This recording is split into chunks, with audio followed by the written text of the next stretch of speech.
Middle Tennessee is suffering through another disaster following recent severe storms and flooding in Humphreys and surrounding counties. The Community Foundation of Middle Tennessee is supporting impacted communities and the nonprofits helping survivors address their immediate and ongoing needs. Learn more about how to help at cfmt.org or call 615-321-4939.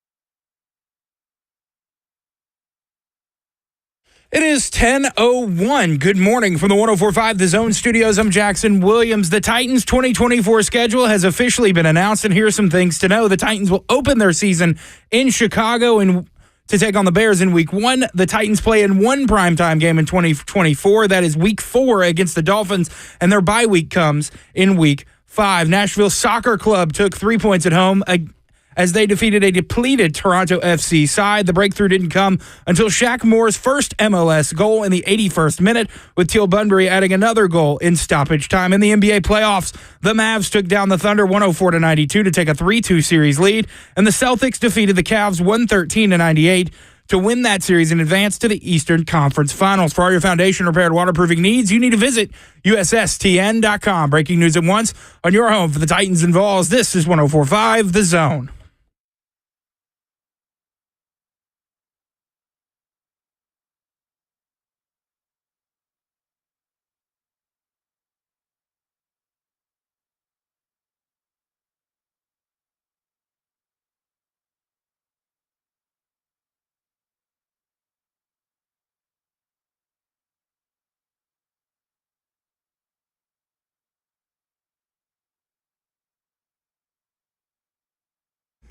Good morning.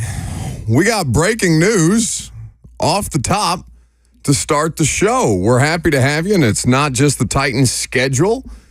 615-737-1045 is the number. So Jackson just mentioned that Nashville SC got a win at Geodis Park last night. But if you watch the game, you know that it was a slog until the very, very end. And that Teal Bunbury putting it over the top in what? Will Bowling, who joins me, of Ramon, Kayla, and Will, in what, the 90th minute? It felt like he first scored minute that of score. stoppage time. Yes, sir. Yes. So this morning, I walk in here at the customary, what, Jackson, would you say? 10:02. Getting scary out here, Will. I was a little frightened that he wasn't going to make the show. Coward. Just a coward. You don't put any extra spots in there. Luke, there's a rule. You asked me to do that yesterday. Well, You can thank the terrible morning show for going a minute late then. Appreciate you, Will. You're a real hero. You're in my not eyes. supposed to capitulate to me. You're supposed to say there have to be boundaries. You and I have to figure this out now that we're going to be working together on a more regular basis. Either way, as I walked in, Will said, hey, we've got a little bit of breaking news, which is Nashville SC manager Gary Smith has been let go. Nashville will relieve its first coach of its duties. The club confirming this just about 2 minutes ago. And this is a big change. Nashville SC announces the departure of head coach Gary Smith and assistant coach Steve Guppy from the club. Former player and current player development coach Roomba Munthali will step up as interim head coach while the club conducts the search for the next head coach. Nashville is back in action at 12:30 p.m. Saturday against Atlanta United. This is a very quick turnaround for the boys in gold. Nashville, one of the only teams in MLS history to make the playoffs in each of its 4 years of existence, one of 3 teams to ever do that. Gary Smith has been a terrific leader of pro soccer. He's been the only pro soccer head coach in the history of Nashville professional soccer. At the USL level, at the Major League Soccer level, Nashville will have a new head coach for the first time in its history. he's been getting questions about his job all season long, it sounds like. I remember reading John Glennon a little while ago, maybe about 2 weeks ago at the Nashville Post. I think that was heading into the game against San Jose. Gary Smith was fielding questions, and questions came up about the viability of him continuing on as Nashville SC's coach. Will, I'll let you speak to it on a much more specific level. I know that they've been dealing with injuries at the very start of their season. I know that they've gotten reinforcements back in the last couple of weeks. And last night, despite looking like hell, they did get the win. Yeah. But they did look like hell. And that's not, that's a theme around here locally where a football team achieves to a certain level, does it a certain kind of way, sticks to that style, and then ultimately the organization decides that they need to change. Is that a similar situation to what just played out with Nashville SC? It has been very challenging, and it is the unfortunate side of success in Major League Soccer. Nashville SC, in making the Leagues Cup final last season, qualified for CONCACAF Champions Cup. It saw all three of its designated players, Hani Mukhtar, Sam Surridge, and Walker Zimmerman, get injured in CONCACAF Champions Cup play. Against Inter Miami, against Mocha FC, each of those guys sustaining injuries that have made the lineup decisions very, very difficult for Gary Smith. Walker Zimmerman just played 90 minutes for the first time in months last night in Nashville's win over Toronto. Things have not gone the way Nashville has wanted. Nashville right now is actually tied on points for the last playoff spot in the MLS Eastern Conference, about a third of the way through the season with Philadelphia Union. Off of its win last night. Nashville now the first team at MLS to make a coaching change in 2024 as well. And I think you're seeing a move by the club and Mike Jacobs, owner John Ingram, that signifies just how much time there is left in the season. New York Red Bulls last season made an early coaching change. They brought in Troy Lesesne, an interim, who took them to the playoffs by way of a win in Nashville in the last game of the season.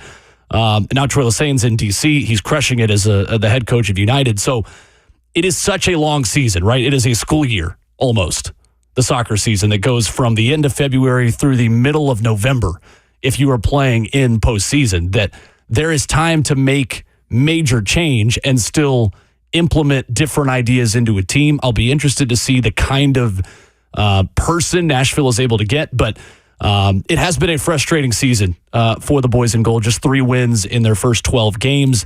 But you started to see signs of things getting back to normal in these past 3 games specifically. A win over Montreal last Saturday, a loss over the weekend against Charlotte that was tight, and then the win last night against Toronto. As the team has gotten healthier, there are really good pieces in this team for whoever is next to work with. And excited for what's next, and certainly wish Gary Smith all the best. He has served this club and this city just exceptionally well, and just thank him for his time and for the impact he's had on soccer in this city. Thanks for sitting in for a sec, bud. Yeah, kind of crazy. This happens like the second we go off there this morning after talking Titans for 4 hours with you, but pretty crazy. But new regime begins Saturday, noon coverage, 12:30 kick on the Zone. Somebody points it out, everything new in Nashville. New hockey coach, new football coach, now a new soccer coach. That is right. At this point for all 3 of the professional teams around here, Ramon, Kayla, and Will. They are the start of your day from 6 to 10 a.m. here on 104.5 The Zone. We appreciate you sitting in for a sec, bud. Yes, sir. Thank you. All right. So, an interesting way to start the morning, especially with as much news as we have locally, primarily built around the obvious. The Titans schedule came out last night. We'll keep you updated on the latest with Nashville SC. Will, when's the next game coming up? Saturday, 12:30 against Atlanta United at home, Geodis Park. I will have the call at noon solo this weekend. Are you as bitter about Lucas just up and leaving you in the middle of the season as I am? I had to last night. Essentially, I started just taking either Twitter questions or shout-outs. I literally said in like the 30th minute, Jackson Williams can attest, was like, well, I'm just up here by myself alone to my thoughts. So wherever you're listening, let us know where you're listening, and I'll give you a shout-out. I'm going to start calling in to the soccer games because you can listen to the radio broadcast while you watch on Apple TV. That's correct. I love the idea of me just pestering you during the next Nashville SC broadcast. Sure. I mean, I probably will do that again on Saturday. I'm solo again at that point. So I don't know. You can be Andrew in East Nashville or whatever you want to be. Whatever you're coming off of on your Friday night. I don't know your Friday night plans. I don't pretend to gallivant around Nashville the way that you do. But perhaps a slow start to the morning. You get a brunch, you get a coffee, and you come to Geodis Park at noon on Saturday. That's a great way to spend a Saturday. Will Bowling, Ramon, Kayla, and Will, kind enough to sit in with us for a little bit of breaking news. So why don't we take a quick break? When we come back, we'll break down the entirety of the Titans' schedule, everything that you need to know about what this team is up against in 2024. I'm Buck Reising. It's 104.5 The Zone.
Welcome back to the show. We are fueled by Hattie B's Hot Chicken. Thanks for hanging out with us. We appreciate Will Bolin sitting in to start the show. If you missed the news, literally breaking news, as soon as Jackson's breaking news sports update finished, do you feel bad about lying to people about the most breaking news sports update when you excluded the most important breaking news of the day? I can't exclude it if it hadn't happened yet. Check the timestamps. 10:02 is when the update began. 10:03 is when Gary Smith was relieved of his duties as NSC head coach. Ben Wright tweeting out, breaking: Nashville SC have fired head coach Gary Smith. Smith leads Nashville SC, or led Nashville SC for 7 seasons, their entire time as a professional club, qualifying the postseason in every season. He leaves Nashville with an all-time record of 100 wins, 77 draws, and 62 losses. Fired after a win against Toronto last night. Not just a win, his 100th win. Ugh. A milestone win, and you get fired the next day. I didn't realize that until you said it. It's like Vrabel getting fired after beating the Jags. Like you said during the commercial break, you got Vrabeled. Yes, he did get Vrabel. Tough scene out here in these soccer streets. Well, that's why we say head on a swivel. So, from one pro club to another, Titans schedule release comes out last night. Genuinely excited for this season for a couple of different reasons, not the least of which is how they're going to look, what they're going to be like as an offense, the philosophy, the personnel. It's genuinely going to be a football season that I think Titans fans have some juice about, right? Feels like it's been a little while. It's been bad for the last couple of years. You feel like you were just kind of sinking into this somewhere between frustrated and apathetic about the style of play and just kind of biding your time until you can move on from the parts and pieces that made you look the way that you did and had you playing the style of football that you did at the time. You move on from the head coach, you move on from a lot of the players, and now you come into this season with a lot of different things to be excited about. And the schedule, I like it. I've got personal biases. I know a lot of people will want them broadcast on national television more than they are. The Tennessee Titans 2024 schedule being put out last night. The opener on September the 8th in Chicago against the number 1 overall pick, Caleb Williams. And the lone primetime game currently on the schedule, because there's some flexing rules you need to be aware of. But the lone primetime game, week 4, Monday Night Football against the Dolphins on the road to see if they can't redeem themselves for the way that they blew it at the end with 3 minutes left against Will Levis and DeAndre Hopkins.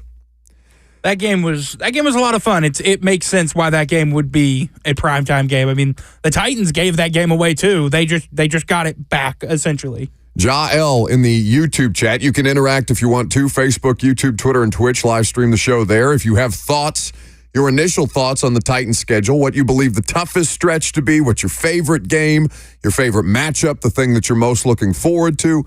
We don't have like uniform information like when the Oilers games are going to be just yet, but I think there's a lot of fun things on the schedule to like, but it's 14 noon games, 1 primetime game early enough in the year so the NFL's hedging their bets about, all right, I don't necessarily know about the Titans. They're a pretty low projected win total team. Rather get them on TV early than run the risk of them being down bad and Levis not being available or Hopkins not playing or, God forbid, something happening to other stars on the football team the later you get in the year. That's basically the way that the schedule makers seem to have gone about the formula this year. This schedule's front-loaded as hell. A lot of star power. Like the idea that you're going to see in primetime Colts and Texans as early on as you are, I think, is hedging your bets against Anthony Richardson and how available he might be later on in the year. But for the Titans, it's just the 1 primetime game. Now, people are saying 10-7 with a wild card spot, picking the Titans' schedule. There's some rookie QBs, notably 1, 2, and 3, all on the schedule as well. And there's a couple of different things about this that are going to make it tough. You're going to have to prove yourself down the stretch with that many AFC South games sitting on the back end of your schedule with the way that it breaks down and just kind of looking through it based on the way that the team sent it out to us last night, having to deal with that many AFC South games at the end of the year allows for the opportunity for them to be more meaningful, for them to potentially get flexed, and I'll explain the flexing rules here in just a bit. But when you go at home in the second week of December, Jacksonville and Cincinnati, then at Indy, at Jacksonville again, and you finish the season at home against Houston, that's a really tough stretch. And also, the Thanksgiving week game at Houston before you go to Washington in back-to-back road games and then have that stretch of Jacksonville, Cincinnati, Indy, and the Jags again before you finish with Houston at home. There's potential for this team to do what the Texans did last year, which is go worst to first. NFL is not just, parity is not just something that we talk about, something that we say, something that the league strives for. It's something that they successfully achieve. And playing a fourth-place schedule, the way that the opponents are currently stacked and trying to play themselves into a meaningful place at the end of the year with the way that the AFC South opponents are spaced out here and really spaced out towards the end, there is the path forward here. There's the path for them to win the division in 2024. I'm not going to get crazy, and we're not going to sit here and go game by game predicting wins and losses just yet. We can do that if, do you want to do that? No, I'm just messing with you. I know you hate that. Listen, I get why it's a fun exercise. Like, there's the, you like the idea of just talking about week one at Chicago. I think I've already seen some comments in the live stream chat about knocking the nail paint off Caleb Williams, right? Easy Titans dub. How many people are sitting around looking at the schedule saying, oh, yeah, we got Caleb Williams. He's a mama's boy. He jumps into his mother's arms and sobs after his third straight Pac-12 loss or whatever the case was earlier in the year. We got that. People are doing that everywhere with every team. So there's nothing wrong with picking the schedule if you want to. Maybe it's a fun segment. We got a long time to look at the schedule. I'll pick the schedule if you let me out of having to wear your DCA football helmet for a segment. Well, the original bet was the whole show. I can't do that because of the headphones. I know. So the original bet based on Jackson and I picking the Titans schedule yesterday, how many did you get right? I got 4. I got 1. Victory. Sweet victory. I might come back with the SpongeBob song.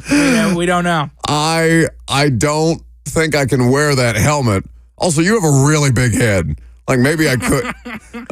You got a melon, bud. I do have a melon. It is true.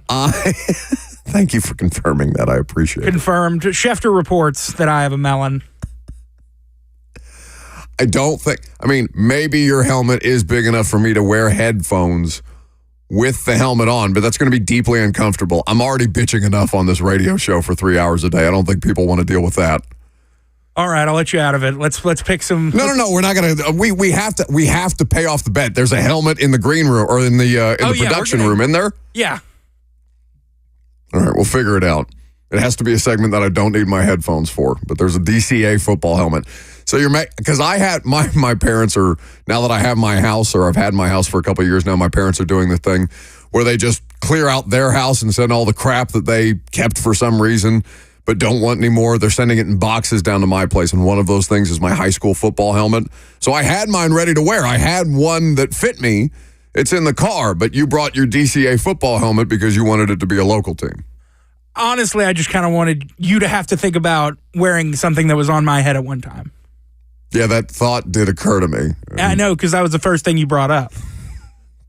I just want some Clorox wipes. That's all. I don't think that's too much to ask. You're fine. 615-737-1045 is the number. What's your initial reaction to the Titans' schedule? So, flexible scheduling is also something that Titans fans may be interested in, because the way that this thing plays out down the stretch, 14 noon games, your 3:05 kick is at the LA Chargers on Sunday, November the 10th. That's a Fox game. Be curious to see if they have any Tom Brady games at some point. I don't know if that would be a Tom Brady game or not, but I guess we'll have to wait until November to see. They've already announced Tom Brady's Week 1 debut. It's Cowboys-Browns, remember? No, I know, but that's like a week. I think that's week 9. Oh, I thought you were talking about the opener. No, I'm talking about the Titans at the Chargers. It's a Fox game. It's an afternoon game, so safe to assume that they would have one of the better broadcast teams on that game. I don't know if it's going to be Tom Brady or not. That's neither here nor there. Flexible scheduling. So this is courtesy of the league. Flexible scheduling for Sunday night may be used twice between weeks 5 and 10, and at the NFL's discretion during weeks 11 through 17, and for Monday night at the NFL's discretion in weeks 12 through 17, and for Thursday night football, it may be used up to twice between weeks 13 and 17. Okay, so that's how the NFL's at their discretion can do it for Sunday night, Monday night, and Thursday night football. Those are the time frames. In weeks of the season eligible for flexible scheduling, the games listed for the Sunday, Monday, and Thursday night window are tentative and subject to change. Only Sunday afternoon games are eligible to be moved to Sunday, Monday, or Thursday night, in which case the tentatively scheduled Sunday or Monday night game would be moved to a Sunday afternoon. In Week 18, 2 games are played on Saturday, with the remainder to be played on Sunday afternoon and 1 matchup to be played on Sunday night. Specific dates, start times, and networks for Week 18 matchups are determined at a later date. So, that's the rules for flexing.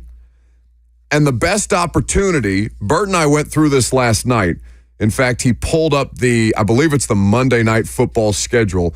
There's a game between the Raiders and the Falcons late in the year that seems primed already for flexing.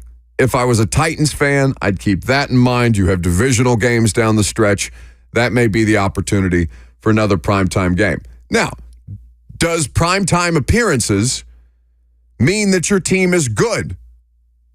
Not necessarily. The Cowboys are on national television all the time. The Cowboys are a good roster. They have stars because it's a famous team. They're going to get Tom Brady on their broadcast. I thought it was interesting that Browns Cowboys is going to be Brady's debut. I didn't know the Browns had juice like that. I mean, I guess it's a Cowboys, so you throw them on TV against anybody, they'll pull a number.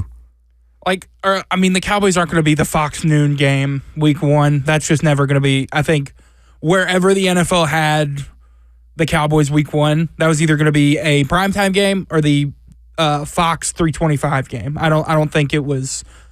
The Browns had no factor in it, in my opinion.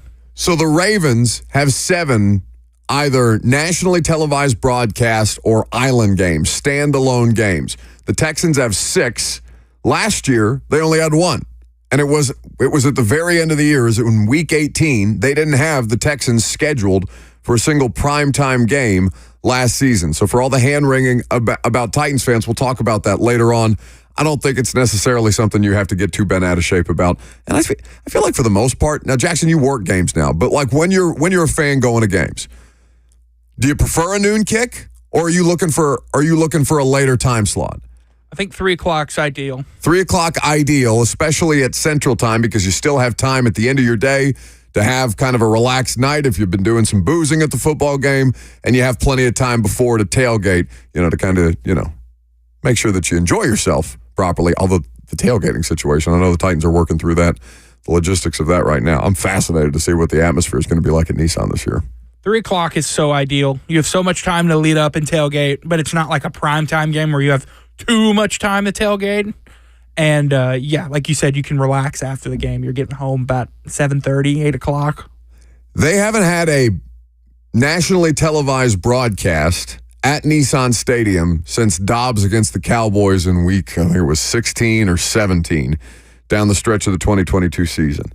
And I haven't talked to anybody with the Titans about this, but I'd just be curious to know if Nissan Stadium and the area around it being an active construction zone has any impact on how often the league wants to put your venue on TV with that going around. Because it's a talking point. Maybe if you get further along with the new Titans Stadium, maybe then I don't know if that has any impact whatsoever, but I do know that it did have some small role to play in why, for example, Nashville wasn't a World Cup host city.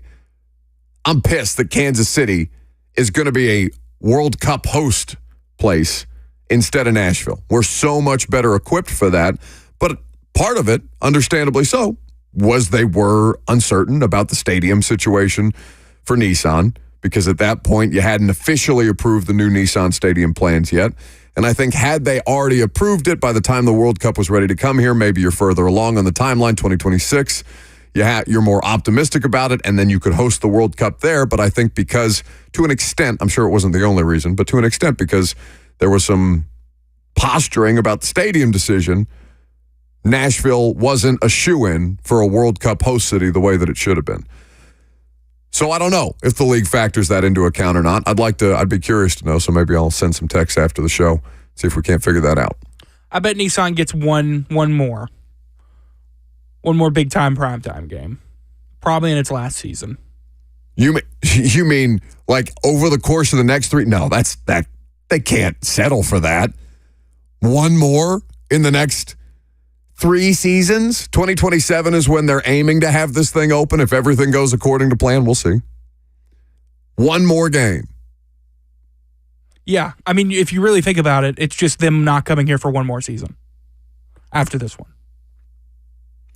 Yeah, I guess I'm just kind of, and I don't have any like real reason to be skeptical about the timeline. I'm just kind of, I don't know, inherently skeptical about the idea of that opening in 2027. So I haven't really treated it like a real timeline just yet. You should be. It's just a big hole in the ground right now. I walked by it the other day. No, I drove through it the other day trying to pick up Grace from the Morgan Wallen concert. Disaster. Nightmare scenario. I don't know, like how people get ride shares out of Nissan and all that stuff during concerts and stadiums. I haven't had to do it in a while. I did it the last time for. Did you see in the news or on like Scoop or anything like that the Garth Brooks concert that got rained out at Nissan a couple of years ago? Yes, my sister went to that game. Concert. I had a couple of buddies that got me tickets. They were coming in town to go to the concert. They bought tickets to the concert. They waited through the rain out. They decided they were going to stick it out at the concert for however long it took because they thought surely Garth Brooks is not going to leave us out there in the rain or whatever. I was like, I'm getting the hell out of here. I'm getting an Uber home. I'm not waiting around for this. If the concert happens, great. You know, I'm sure it'll look awesome on social media. If not, I'm not going to be that upset about it.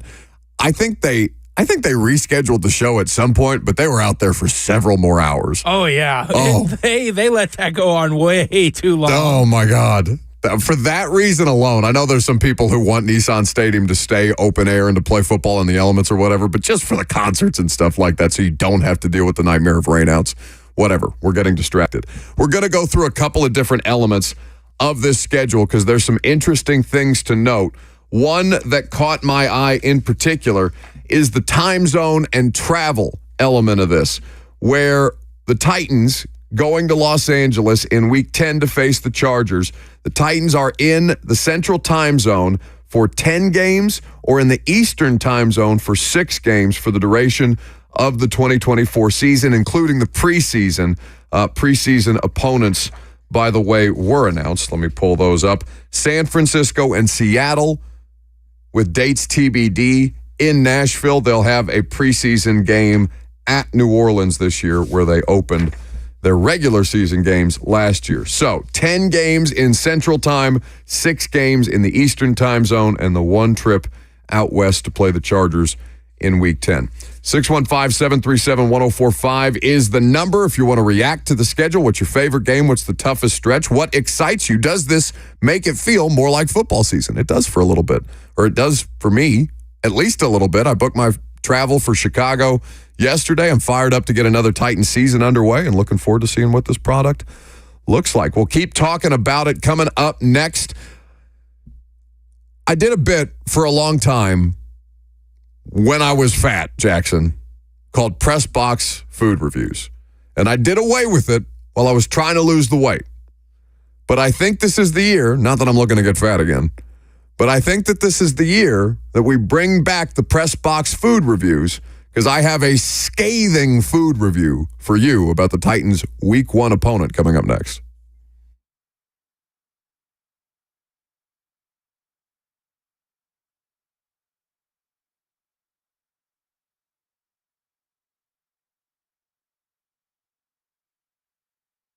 It is lunchtime. It's the best time of the day. Hey, it's Lucas Panzica. I'm not going to lead you astray on telling you where you should go. So trust me when I say Hattie B's is the spot for your lunch on this Thursday. Any one of their 6 locations, the factory at Franklin, Lower Broadway, Melrose, Midtown, Nashville West, even the Nashville Airport. I got to catch a flight later this week. I bet you I'll stop by Hattie B's, because Hattie B's is a family-run restaurant serving up your favorite Southern food, authentic Nashville hot chicken. Be sure to download the Hattie B's app if you want to skip the line. You also get a free dessert when you do so. Some banana pudding, some peach cobbler. You really can't go wrong. How hot can you go? Hot or not, you choose. You want to go mild all the way up to shut the cluck up. It's the best hot chicken in town and the best sides, whether it's the pimento mac, the baked beans, the collard greens are so good. Again, you cannot go wrong. Visit any one of Hattie B's 6 locations for your lunch today.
Welcome back to the show on this Thursday. We've got a new Titans schedule. We'll get back to it here in just a little bit. But first, you all think I don't pay off my bets. I have here in front of me a DCA, Donaldson Christian Academy, football helmet of one Jackson Williams. It's giant. What position did you play in high school? Guard, but I do have a melon. So not all it's not like a lineman helmet. It's just I have a big head. It's a massive DCA helmet. So again, Jackson, remind people why it is that I'm going to have to wear this. I don't think I can do it for a whole segment because I'm not going to be able to hear you. I just want the picture. Wait 1 second. I don't. The shame of this is going to be... There we go. So the reason Buck has to do this is because he lost a bet with me on the Titans schedule release. He only predicted one correct game on the Titans schedule, and I got 4. Have you chewed on this chin strap? No, that probably came like that. I only wore that helmet like twice. It looks chewed on. Okay, then take it off. Don't let it touch you. Keep talking. I have to put the helmet on. So Buck lost the bet, and now he's putting the helmet on. Everybody give a round of applause for Buck. It actually fits you pretty well. For you yelling about how big of a head I have, you have a huge head. Well. I expected it to be more of a bobblehead thing. You look good, bud. You look ready to go. How does anybody see out of these things? Like, I haven't put on a football helmet in so long. Visibility, not a strength. Do they even let them wear shut helmets anymore? I don't think so. I have not seen one of those in a long time.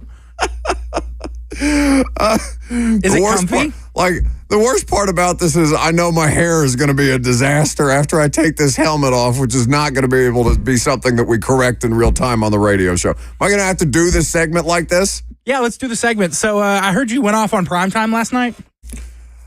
So I have a bit that I've done at Titans road games for a long time, press box food reviews. Now, it's nothing crazy because the food that we get in press boxes is not the best. This chin strap is going to drive me absolutely insane the entire time that I'm talking. You look so funny. Am I going to be the new poster boy for DCA football? This is unbelievable. Now Joseph's coming in here and staring at me like I'm a zoo animal through the glass. Swell. Anyway, so press box food reviews is quickly what the schedule release show devolved into last night between me and Bert. So anytime I go on the road, we give a review to the pregame meal that we find in the press box and the halftime meal that we find in the press box. And in some of them, there's postgame booze. Like the Chargers leave you a beer at your seat after the game is over. I think the Falcons do it too. Jerry in Dallas just has beer on tap after the games. So that gets you bonus points in the press box food review. Jackson, this chin strap is going to make me insane. Just Joseph, come in here and take it off. Joseph, go take it off. Help him with the chin strap. I'm doing a live radio show. I'm not. Don't just stare at me. Get in here. God. If I got to do the whole segment like this, I got to get the chin strap off. It's going to make me insane. Anyway, so I'm pissed that Chicago's the week 1 opponent. Just like I'm pissed now that I got to wear this helmet. This is like an equipment manager coming in and tinkering with your helmet during a game or something like that. Don't pull it over my mouth. This is unbelievable. Anyway, Jackson, just play the tape. I said Chicago earns itself no grace whatsoever with how their spread is. It's not even a spread. It's one of those like microwaved, tinfoil wrapped, mushy, soggy sandwiches that you would expect that Chicago would have like a fairly decent spread. This is a famous franchise. It's in a great food city. You know, even if it's just hot dogs, just give me I almost said it. No, you know what? I'll say it with my chest. Just give me a hot dog. I don't want your soggy chicken sandwich and your sad little fruit salad that comes in a plastic cup that looks like it's already been used. Just give me a hot dog. That's all I want. I don't think it's an unreasonable request. Just give me a bleeping hot dog. Don't overcomplicate things in the press box, okay? The best way to get media people to say nice things about you is to give them free food. And it only has to be just slightly above dog food quality, okay? Media people are not discerning. That's why most of us are out of shape and overweight and laboring to breathe anytime you have to walk up a set of stairs in the press box, okay? The best food city on the Titans schedule, absolutely Houston. Worst, Chicago by a mile. Jackson, I sent you a picture of the sandwich that we had for the preseason game last year in Chicago. It looked worse than gas station quality. Gas stations have considerably better food compared to what they were serving in the Bears press box. It didn't look good. I'm not going to lie. I thought maybe you were just being a little bit bougie. It did not look like an appetizing sandwich. Can I take this off now? You got another couple minutes. I don't think I can do this for a couple more minutes. This is really annoying. Is it uncomfortable or is it just annoying? It's all of it. It's knowing that this is going to be on the internet afterwards, that I'm going to have to deal with this. It's Joseph just sitting there staring at me the entire time, laughing at me while he's fiddling with the helmet. Could you hear him like laughing in your ear? Yeah. That's awesome. So anyway, Titans schedule release is what we're talking about today. We're going to get into the primetime games specifically. Monday Night Football, Sunday Night Football, and Thursday Night Football. Where are the opportunities for the Titans to get flexed? Only one primetime game on the schedule against the Miami Dolphins right now is what you're looking at. And it's not the worst thing in the world for reasons I'm going to explain to you a little later on. Opening at home against the New York Jets is also one of the more interesting games on the schedule. Aaron Rodgers is going to be back on Monday Night Football in week 1. And it's all, I almost wanted to make it my oh no, Jackson. I don't know. It's somewhere between an oh no and a dumbest thing in sports. The fact that they're going to try to, you think they're going to have him do the whole flag routine again? I don't know. I don't know how you did this. I always say that it can't get worse. I don't know if it could get any worse than the way that it went for Aaron Rodgers and the Jets last year. So maybe you just run it back and try it again. You get a mulligan. 2023 was you shanked it into the woods and you lost your ball, but luckily you had that mulligan in your pocket for 2024. So we'll see what the Jets look like by the time they come to Nashville in week 2. The Titans opening on the road against Caleb Williams and the Chicago Bears. I do like they're having Caleb Williams play a primetime game in week 2. Because the Bears, I mean, is there going to be a more hyped team this year? Cowboys are always overhyped. I think a lot of Titans fans would say the Colts are perpetually overhyped, and I'm certainly willing to hear that argument. You said the last time they won a division was 2016, right? Last time the Colts did? The last time the Colts won the AFC South was 2016. No, it was like 2011 or something like that. It's been a long time, let's just say. So there are teams that are perpetually overhyped. I don't know if the Bears are going to be overhyped this year. I just know there's going to be a lot of hype around them. The Caleb Williams acquisition is huge for a team that's ready-made to win. And I think that the way that the Bears are, just Bears fans so desperate to see some level of success. So the Titans are going to be the first ones going to Chicago in the opener. You know the crowd's going to be rowdy as hell.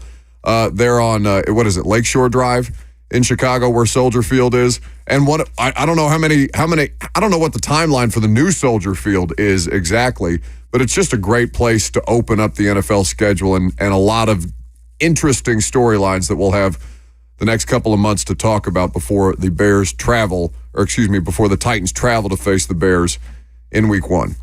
Small correction, 2014 is the last time the Colts won the AFC South. I knew it was in the 20-teens. I couldn't remember if it was 16 or 14. 11, they were really bad because that's how they got out Andrew Luck. Right. 615-737-1045 is the number if you want to join the discussion. So we'll talk about the Monday Night Football rematch between the Titans and the Dolphins and where the Titans' flex opportunities are coming up next.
It is 10:58. Good morning from the 104.5 The Zone Studios. I'm Jackson Williams. Breaking news, Nashville SC has fired head coach Gary Smith. Smith led Nashville SC for 7 seasons, their entire time as a professional club, qualifying for the postseason in every season. Smith leaves Nashville with an all-time record of 100 wins, 77 draws, and 62 losses. Assistant coach Steve Guppy has also departed, and player development coach Rumba Montali will take over as interim head coach while Nashville search for a permanent head coach. Last night's 2-0 win was over Toronto with Smith's 100th win in Nashville. The Titans' 2024 schedule has officially been announced, and here are some things to know. The Titans will play their season opener in Chicago to take on the Bears in Week 1. The Titans play in one primetime game in 2024. That is Week 4 against the Dolphins, and their bye week comes a week after that in Week 5.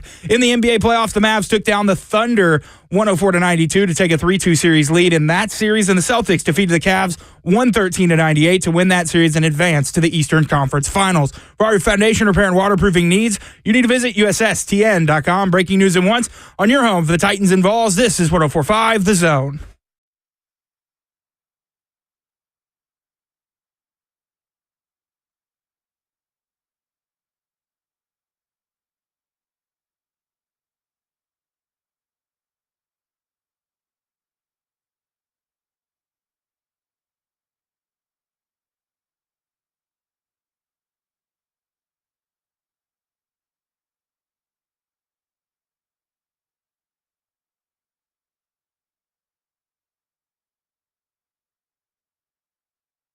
$272 NFL football games. That's what comprises the league's full 18-week schedule that was put out last night.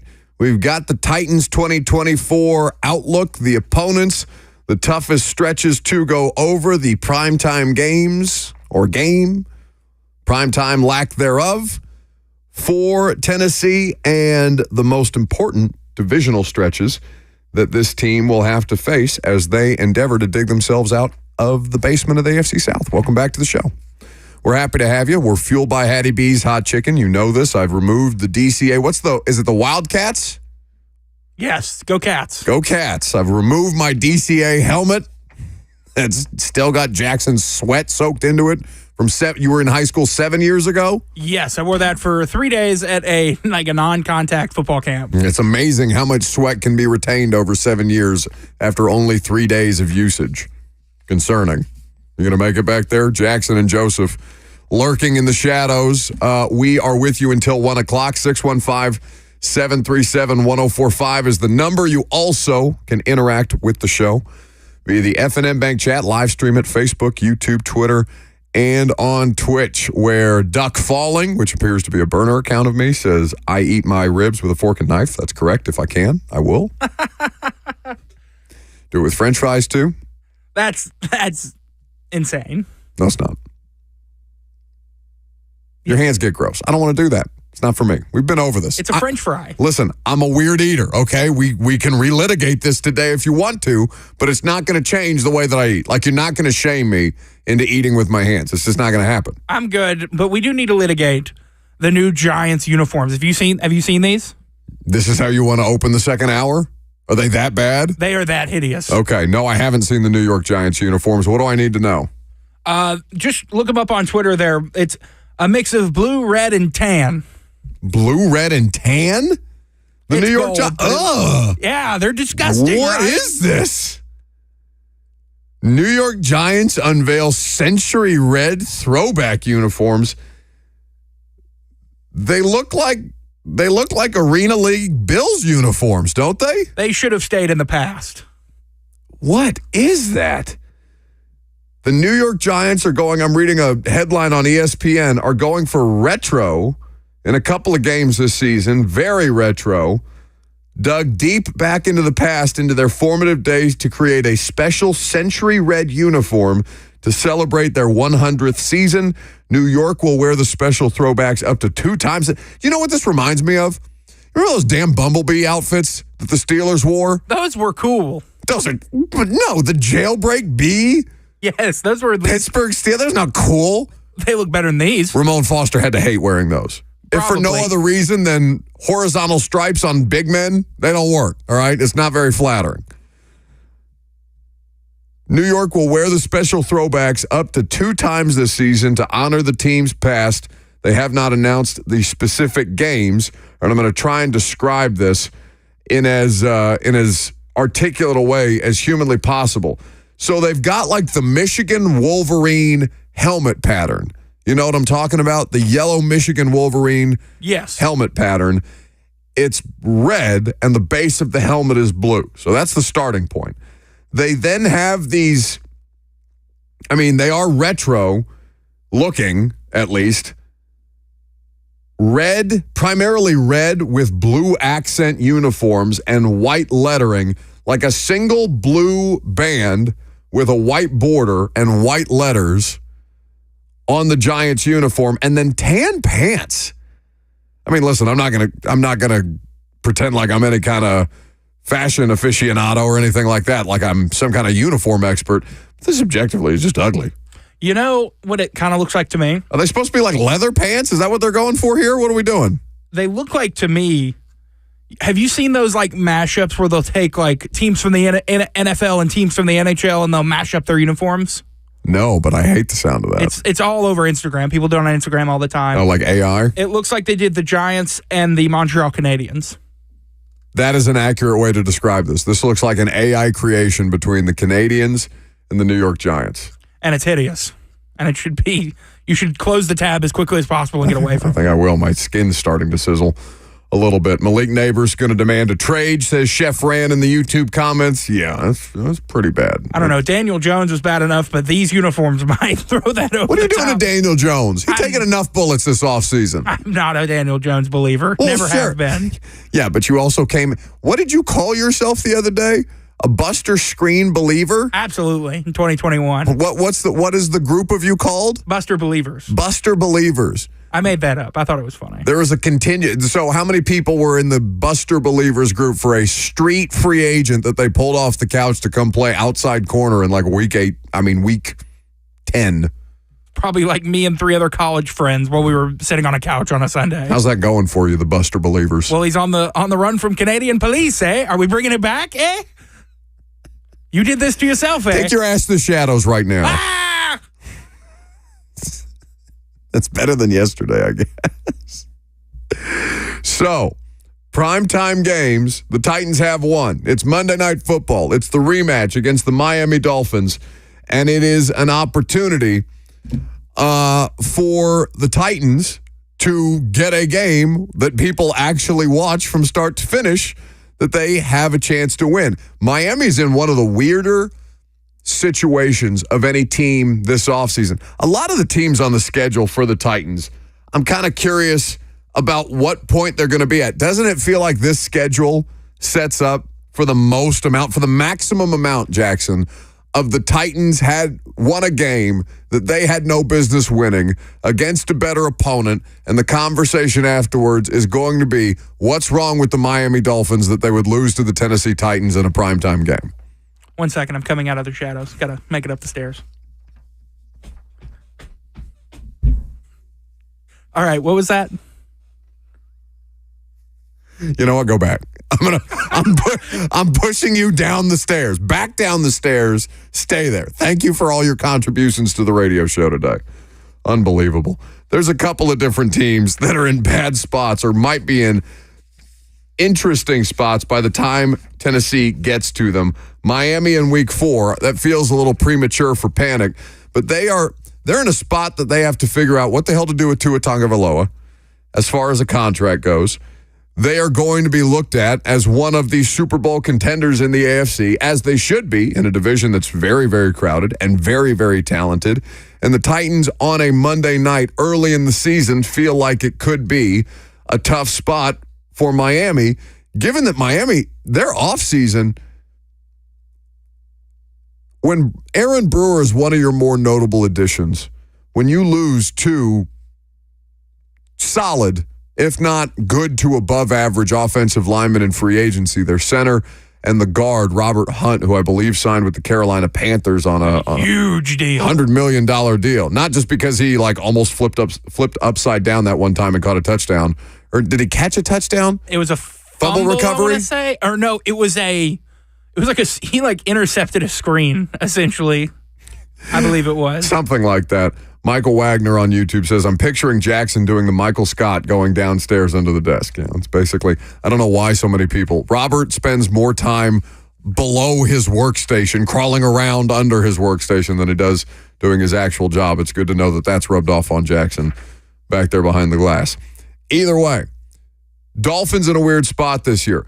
Is there pressure on Mike McDaniel as a head coach to achieve with a roster that they've invested a lot in? They continue to spend money. For all of Stephen Ross's screw-ups to make it FCC safe, like the tampering with Tom Brady and losing draft picks, like the alleged $100,000 handshakes with Brian Flores to tank games, and all these other different things that he's been accused of or been caught up in during his time as the Dolphins owner. He definitely tried. He's not very good at trying to win, or at least getting away with the things that might make you more successful.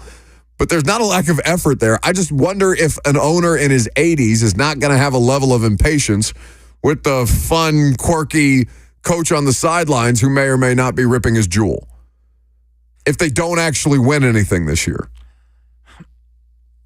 How much do you think Tua gets blamed if they don't? Tua, I think, is a good scapegoat. Yeah. What scapegoat were we talking about? Zach Wilson was Zach Wilson. But Tua's good. Tua is a good enough player. You can have success with him, right? He's one of the most statistically efficient passers in football last year. And the issue with quarterback evaluation in the NFL is, how long do you marry yourself to one of these guys? It's kind of like Goff. Goff got that contract the other day. You know who he reminded me of when Detroit gave him that deal? Who? Tannehill. I agree. It was a Tannehill type of, I don't even want to say it was a resurgence. He was really good in LA. He went to a Super Bowl. Jared Goff got blamed, and I think Sean McVay has talked at least at some length about having some regrets about how things soured with Jared Goff at the end, because I think they were pinning it more on Goff's inability to execute than they were on the coaching staff and things like that. And there's a lot of pressure on these individuals, and I'm sure, you say some things or situations go awry from time to time when you're in a highly competitive atmosphere and when people's jobs are on the line the way that they are. But Jared Goff went to Detroit, redeemed himself, got people like Ben Johnson talked about as a head coaching candidate, got a huge contract this offseason, going to get paid on average in terms of his average annual salary, $53 million a year. It's significantly more than Tannehill got. I mean, hell, Tannehill, I think, was playing for what, 25? Yeah, 25 a year. 25 a year, something ballpark? I think age, they were a similar age. Tannehill was 31 when he signed his contract, and Goff is 29. Now, Emmett Jones brings it up exactly. Tannehill never smelled the Super Bowl. They were close to going to the Super Bowl. Doesn't matter because they lost. They let the Kansas City Chiefs off the hook, or Kansas City went out there and took it from them.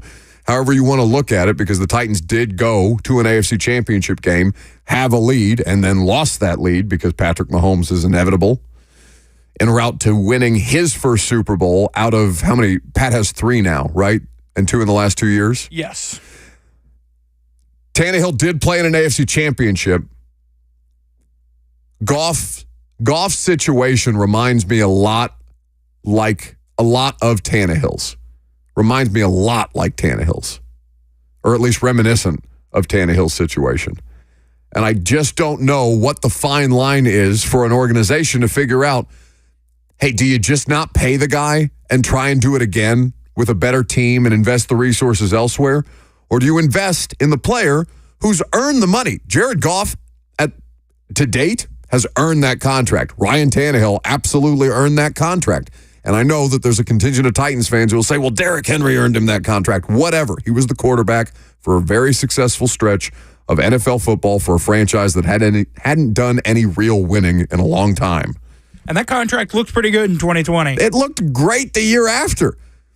The only reason the Tannehill contract was a burden to you is because John Robinson did the deal with Julio Jones and moved the money around to where Tannehill had the highest cap hit of any quarterback, I think, in 2022. 615-737-1045 is how you jump in. So some features on the Titans schedule that are of note. We're going to get to three of the most interesting ones coming up next.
Welcome back to the show, fueled by Hattie B's Hot Chicken on this schedule release reaction day. We're happy to have you. Got any thoughts on the Titans schedule? You can join the discussion if you want to. The discussion? No, the discussion. 615-737-1045 is the number.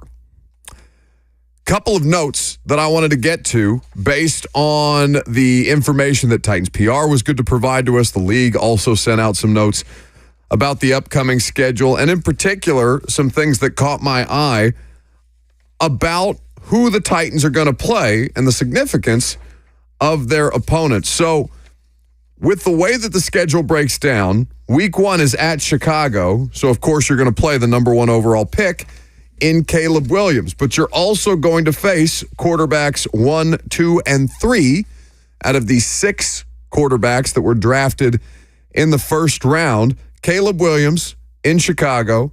You've got Jaden Daniels and the Washington Commanders in the second half of the season, the first Sunday in December. In fact, December the 1st is when you'll play the Commanders on the road. And then Drake May with the New England Patriots on November the 3rd. So the first 3 quarterbacks in the NFL draft will be on the Titans schedule. The Minnesota Vikings also have rookie quarterback J.J. McCarthy, who they took with the 11th overall pick as one of the 6 first-round quarterbacks taken this year. I'd rather see Caleb Williams early. I'd rather see any of these rookie quarterbacks early. Now, the idea that attrition would have some impact on these rosters, and I just don't think that you can really lean that into your calculations on how well you think a team will actually do. But if I'm Denard Wilson, looking at the opportunity for his new defense and trying to, I don't want to say work with a little bit of training wheels, because by week 1, I mean, that's what training camp is for, the training wheels, right? By the time it's week 1, it's go time. You're expected to execute at a high level. You're expected to go out there, win football games, and make sure that you're committed to your assignments. But if you wanted a little bit of a learning curve for a new defense and a lot of new personnel getting together on the field really for the first time, I'm sure they'll play a couple of snaps together in the preseason. There's worse ways to do it than against a rookie quarterback, and Caleb Williams will be the opponent. Now, he's a great rookie quarterback. He's got a lot of high-level prospects. The Chicago Bears are not a bum team. It's a really talented roster. I don't know, depending on how well Caleb Williams takes to coaching and the scheme fit at the NFL level, it's not unreasonable to think that the Bears could be a playoff team in year 1 of Caleb Williams, is it? Especially in the NFC. That's exactly. That division is competitive. Minnesota working through the same things. Green Bay has just given Jordan Love a substantial amount of money. They're committed to him for the long term. He looked really, really good at the end of the season, and Matt LaFleur is going to be able to do some fun things with him. It's going to be a tightly contested division throughout, but who's the worst team in the NFC North right now? I think you'd have to say it's probably Chicago, just because of the unknown of the rookie quarterback, and the rookie quarterback is in a really good position to succeed. Yeah. When I looked at that division, I thought, who has the better talent around them in terms? I think J.J. McCarthy has better talent around him than Caleb Williams. Oh, yeah. I mean, for sure. But you could do worse than what the Bears are working with. They drafted Roma Dunze with the 9th overall pick. They traded for Keenan Allen this offseason. Traded for DJ Moore last offseason. And DJ Moore got his catches, right? He was productive. I mean, somebody had to make the receptions in the Chicago Bears offense last year. And I think a part of that, why it was so focused on DJ Moore, is a part of the issue that people were having with Caleb Williams about moving off people in an offense who aren't college football open. College football open and NFL open are 2 very, very different things. And if you're not able to make or not comfortable making those contested throws, or those throws that you know are going to be contested with tight coverage, and just instead feeding DJ Moore, and I think the tight end had a lot of receptions in the Bears offense last year because they're just easier for you then at some point that's going to bog down your offense. And I think that's a part of the reason that Chicago is comfortable moving on from Justin Fields this past year. We're going to talk about this a lot. We pushed off the install with Greg Cosell from yesterday to today. So we'll have the full schedule. We'll talk about Tyler Boyd, what it signals about how the Titans are going to run their offense in 2024. And you can expect that in your podcast feeds and on the Zone's YouTube channel later this afternoon. Chicago is a fun week one opponent, though. The storylines are great heading into that particular game because that's when the Brian Callahan era is going to start. You'll get the debut of the new offense. You'll get your first look at Will Levis in it. Will Levis's only meaningful action of the preseason before becoming the full-time starter was in Chicago. And it's the first time that the Titans and Bears will play in an opening game or in a kickoff weekend game, as a matter of fact. Caleb Williams, that defense is something that they're going to lean on. I don't know how effective Chicago's running game is going to be, but we know that their head coach has a defensive background. They made some changes to their staff this year. It's not going to be an easy test. We'll have plenty of time to preview the game. Of course, I don't want to get too ahead of myself, but I'm just looking forward to talking about this one in particular. There's a lot worse week one opponents that you could start with than the number one overall pick. And Kevin Byard revenge game. That's another thing. Did you see him tweet the eyeball emojis last night? I did. Crack at the Titans.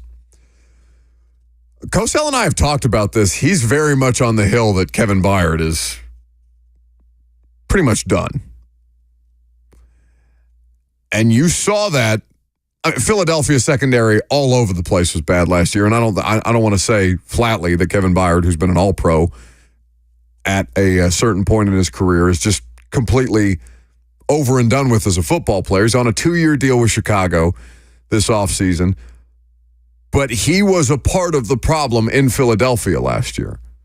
The Eagles secondary was older and slower. The athleticism required to play specifically corner and just generally defensive back, it requires the most athleticism of any position on an NFL football field.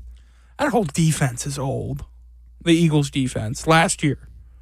They had Shaq Leonard late in the season, older guy. Fletcher Cox has been there forever. Titans legend Zach Cunningham. The secondary, you have Kevin Byard, you have other older vets, just an old defense. And I think, defenses are getting younger and younger around the league.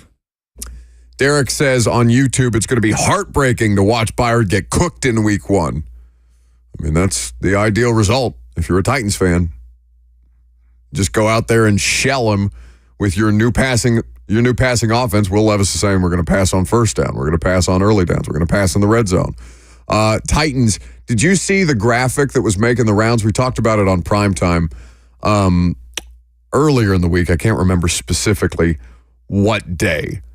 But there was a graphic making the rounds about the amount of early down passing over the course of, I think, since 2018, which would have been Mike Vrabel's first year as an NFL head coach. It comes from Denny Carter at CDCarter13 on Twitter. He hosts a fantasy football show on YouTube. He got about 50,000 followers, though. So anyway, Denny Carter looking at some of the advanced metrics and some of the trends, statistical trends, and tendency trends in the NFL in the last couple of years. So 2018 to 2023, that's the 6 years that Mike Vrabel was the head coach of the Tennessee Titans. Who do you think in that 6-year span, Jackson, had the highest rate of early down passes? Any team in the league. Which team was passing the most frequently on early downs? I'm going to go Kansas City. By a mile. It's not even close. That nearly 65% of the time, the Chiefs are passing on early downs in the last 6 years. Want to know who's second? Can you guess?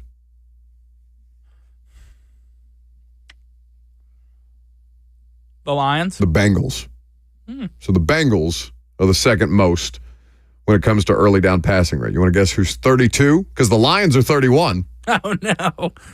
I guess I was thinking about the new high-flying Lions. Well, the high-flying Lions still run the hell out of the football. That offensive line is built to just beat people down, and Goff can be efficient as a passer as a result. 32. I'm going to say they play across the river here. That's right. It's your local professional football team, the Tennessee Titans. Now, it makes sense. Derrick Henry's on your roster. It worked for a long, long time, okay? Just because it fell off a cliff in the last couple of years. And, some of that's Derrick. Some of that's the offense around him, for sure. So, a lot of that's the offense around him, for sure. And it's not like Derrick can't still be a highly productive football player for the Baltimore Ravens with just more help. But they are the team that was passing the least frequently on early downs over the course of the last 6 years. The Bengals passing on early downs the second most. This should be a pretty substantial shift in how this team is going to play football. And I think that going against a secondary, a defense that has good parts, Montez Sweat is a monster. He's a really, really good player. They traded for him last year. You see Jeff Simmons, who's Sweat's former teammate at Mississippi State, tweeting him, saying, "You're up first in week 1." But it's an ideal time to have the Kevin Byard revenge game because advantage offense in that particular situation. Defense is going to have to be playing a certain degree of catch-up, and you hope if you're the Titans, you can catch them playing on their heels a little bit. Like I said, we're not going to preview the Titans and the Bears thoroughly on May the 16th. I'm just excited to have an actual schedule to be able to break down matchups. I'm looking forward to talking about the most interesting matchups today with you guys. 615-737-1045 is how you weigh in on the Titans schedule. Before we get to the phone calls, for those of you who purchased a team for the 1045 The Zone golf tournament tomorrow at Greystone Golf Club, it's been postponed due to weather. The rescheduled date is June the 7th. We'll keep you updated with that. That also means that you have a couple extra weeks to get a team if you would like. But because of the weather, we thought it best to postpone the golf tournament. So for those of you who are playing or planning on playing tomorrow, I'm sure you've been informed. Just wanted to remind you in case you missed an email or something like that. To the phones, Ryan is an account manager. What's up, Ryan? What's up, Buck? How are you? Good. Good. So, hey, I want to talk about the Houston Texans uniform, the H-Town uniforms. Kind of, being honest with you, kind of pisses me off. Kind of looks like the Titans. I don't know why they did this, but they just look hideous. Didn't know if you wanted to talk about that or not. As far as the schedule goes, super excited about the schedule. Only thing I'm not liking is the Week 5 bye, but what can you do? Tighten up. You guys have a great rest of the day. Thanks for the call. We have talked, Ryan, about the hideous. They look like garbage bags. They look like garbage bags with that big old H in the middle of them. Hefty bags. Yeah, they're pretty bad. Hefty bag Houston Texans. Shockingly, not the worst uniform reveal of the last month as of this morning.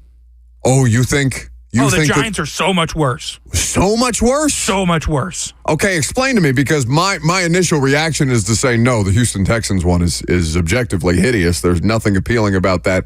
At least I get what New York's trying to do.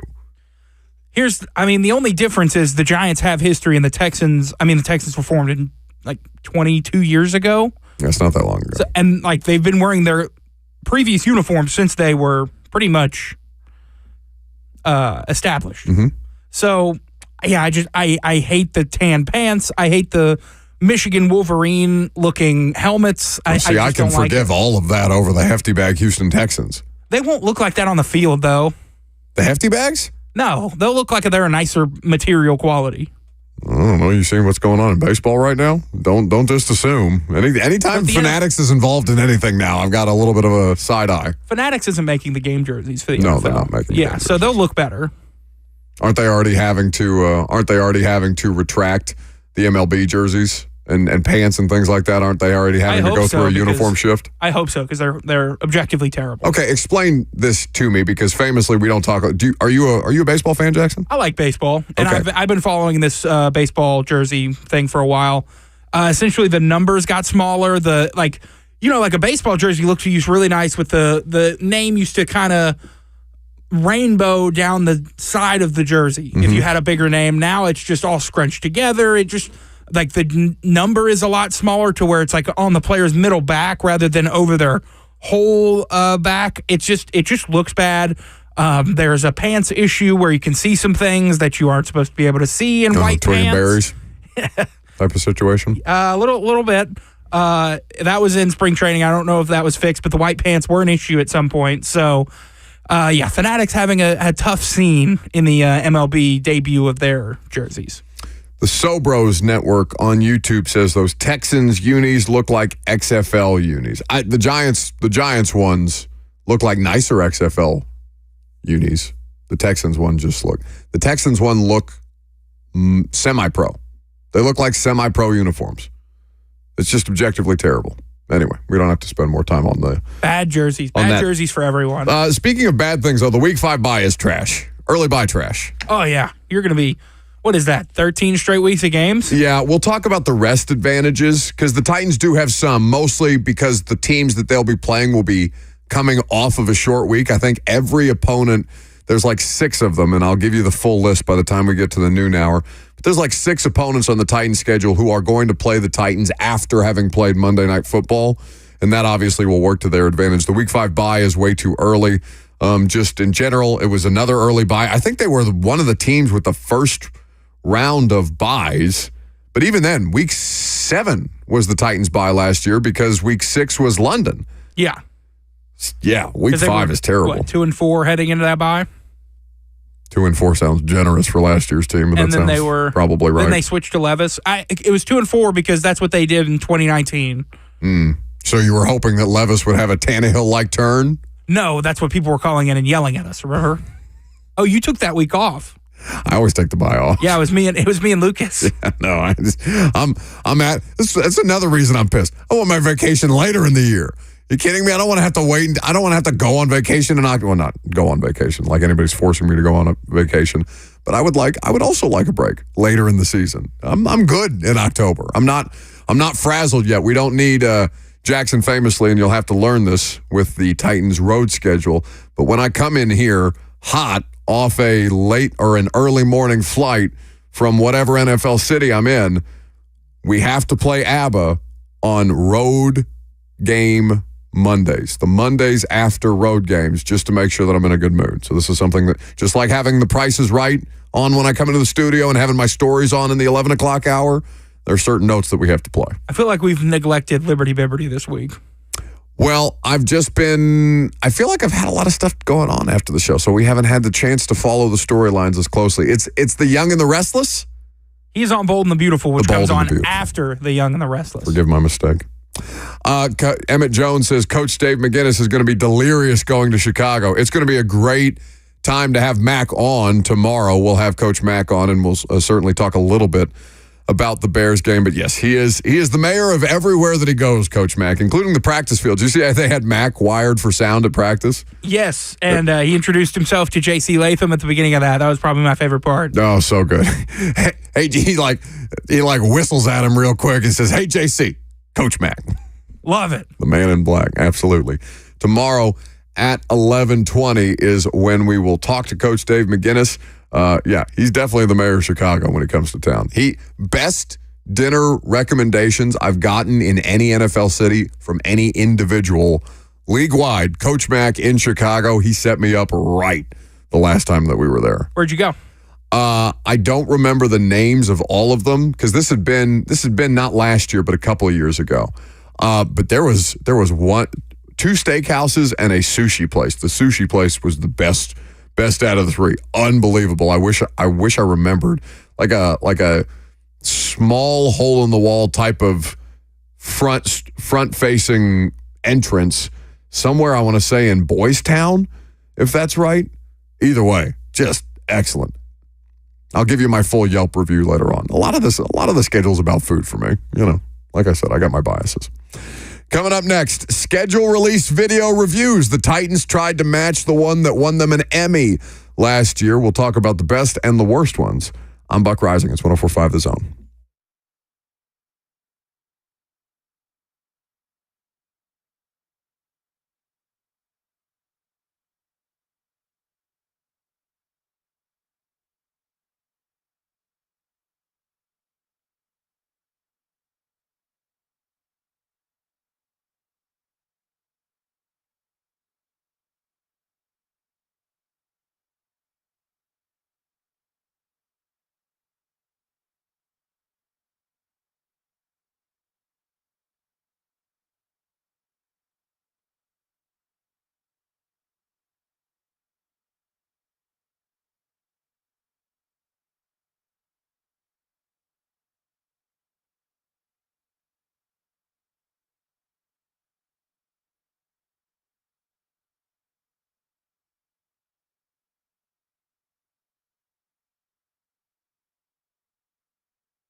Well, I don't need the ABBA vibes yet, but I appreciate them. Welcome back to the show. We're fueled by Hattie B's Hot Chicken. Schedule release day, not fueled solely by social media, but it's become a bit of a social media contest. It's like, what do they call the Oscars for like web shows? The Webbies, right? The Webbies? Is that what it's called? Yeah, because I think like I saw a buddy of mine that was doing stand-up comedy in Indianapolis. He like got hired for some social media company to do a bit where he yells positive. He heckles people positively. Like he'll sit there on a megaphone at the red carpet for the Webbies and yell at, I don't know, whatever influencer that's walking down the red carpet. Something like, hey, those heels look really like you can walk in them for days. Like positive compliments that he's yelling at people. It's a spin, whatever. I'm sure it's a funnier bit online. Should I start doing that to you? Yelling. You're killing it, bud. Yeah, actually, I like that. One every 5 minutes, please. No. Unique ones every 5 minutes, not the same one. I need. This is not just like some side chick that you're trying to pick up. Okay, this is a meaningful relationship. You have to actually care. You can't just try and get away with it by telling me that I have pretty eyes. All right, they've got to be very unique and specific. This was your doing. Yeah, I regret it immediately. 615-737-1045 is the number if you want to jump in. So, which team had the best video release of their schedule? Because the Titans won an Emmy last year. Titans social media team won an Emmy, and not for the one that they poured a bunch of resources, time, and effort, and videography. Videography is a totally different scientific experiment, apparently. Videography. To have that one at Robert's Western World just get outdone by a $20 TikTok mic and some drunk chicks on Broadway. Turns out, keep it simple, stupid. So they ran it back this year, and it was good. It wasn't as funny, because last year's just, hilarious. The amount of drunk bachelorettes who were thinking that the Colts logo was 100% the Dallas Cowboys. And they did it again this year. Right, they did it again this year. That's a pretty... That one I understand, all right? But like the Boston Bengals being the Cincinnati Bengals logo is one of the funnier ones. People just saying the Jags logo doesn't even exist was particularly great. I liked out of the ones that I saw, I thought the Cardinals were the worst. Cardinals are like always just a try-hard social media account anyway. They start to get annoying after a while. They really didn't put a lot of effort into it. It was just, a bit of a local art display, and that's fine, and maybe it matters to people in Phoenix and the Arizona area, but it wasn't all that well designed. The Titans was good, but it wasn't as funny as last year because they'd already done the bit. The original is always better than the sequel. Always, and that's no different. The Texans did an ASMR one that some of them hit, but some of them didn't, especially since the ASMR thing with the Texans and having a quarterback that has NDAs with massage therapists in your back. I don't know. I just felt like a little too, I don't know, maybe a little further removed from the Deshaun thing before we start making ASMR jokes. I don't know. It just felt like some of it worked, but most of it didn't. The one that made me laugh the most was the Ravens, because that unhinged TikTok comedian that's a big Ravens fan, Stavros, you know what I'm talking about? Yes. I don't know if the FM radio audience does, but there's just a crazy dude who has instant reactions to every Ravens game, and Joe Flacco was his hero. He's very, very foul, but they involved him in the Ravens schedule release. I thought that was particularly creative. Winner Chargers every year. Oh, yeah. The Chargers, the Sims, especially the two Chiefs Sims were really funny. Just great all around. They used the computer game, The Sims, to go through their entire schedule release. They had Taylor Swift's private jet, Harrison Butker in the kitchen cooking. They cooked as much as Harrison Butker, the Chiefs, apparently misogynistic kicker. That, honestly, with that turnaround, because they came out, That was like Monday? 3 days ago. Yeah. They got that turned around so quick. Bravo. Because, they had other plans for that, because they've probably been working on, this is like their Super Bowl. They've been working on this for months. There's no way that it was Harrison Butker in the kitchen last week. But they stopped on a dime, and they did it for the bid, and I respect it so much. Derek says, does the Red Stallions chick work for the team now? No, but if they're going to involve these people in videos, they have to have them sign waivers and stuff like that before they can use their likeness in something that's going to be broadcast that wide scale or that large scale. I think that the Titans, A for effort, appreciate you leaning into the bit. I would have just liked to see them do something different. Like, you did the thing great. You don't necessarily need the sequel year 2, but I understood the concept. You could do a lot worse. It was still funny the second time through. Totally fine with it. Very funny, but Chargers win the day. 615-737-1045 is the number if you want to join the conversation. We would be happy to have you at any point. We are a reminder to subscribe to 1045 The Zone on YouTube, because Greg Cosell and I are going to talk about the most interesting matchups on the Titans 2024 schedule. We're going to do the podcast later this afternoon. Typically it's Wednesday afternoon, but we figured schedule release. We'll stretch that a little bit, so that'll be available to you on 1045 The Zone's YouTube channel. If you're subscribed, it is also available to you via the podcast in your favorite podcast app. Speaking of the Titans schedule, Titans got one game on primetime. Monday Night Football, Week 4, Miami Dolphins on the road. Do they deserve more than one primetime game? We'll take your phone calls on it. We'll talk about it coming up next. Your hair looks nice.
It is 11:58. Good morning from the 104.5 The Zone Studios. I'm Jackson Williams. Breaking news, Nashville SC has fired head coach Gary Smith. Smith led Nashville SC for 7 seasons, their entire time as a professional club. Smith leaves Nashville with an all-time record of 100 wins, 77 draws, and 62 losses. Assistant coach Steve Guppy is also departed. Player development coach Ruba Montali will take over as interim head coach while Nashville search for a permanent head coach. Titans 2024 schedule has officially been announced, and here are some things to know. Titans open their season in Chicago to take on the Bears in Week 1. Titans only have one primetime game in 2024. That is Week 4 against the Dolphins. The bye week comes 1 week later in Week 5. In the NBA playoffs, the Mavs took down the Thunder 104-92 to take a 3-2 series lead, and the Celtics defeated the Cavs 113-98 to win that series and advance to the Eastern Conference Finals. For all your foundation repair and waterproofing needs, you need to visit USSTN.com. Breaking news at once on your home for the Titans and Vols. This is 104.5 The Zone.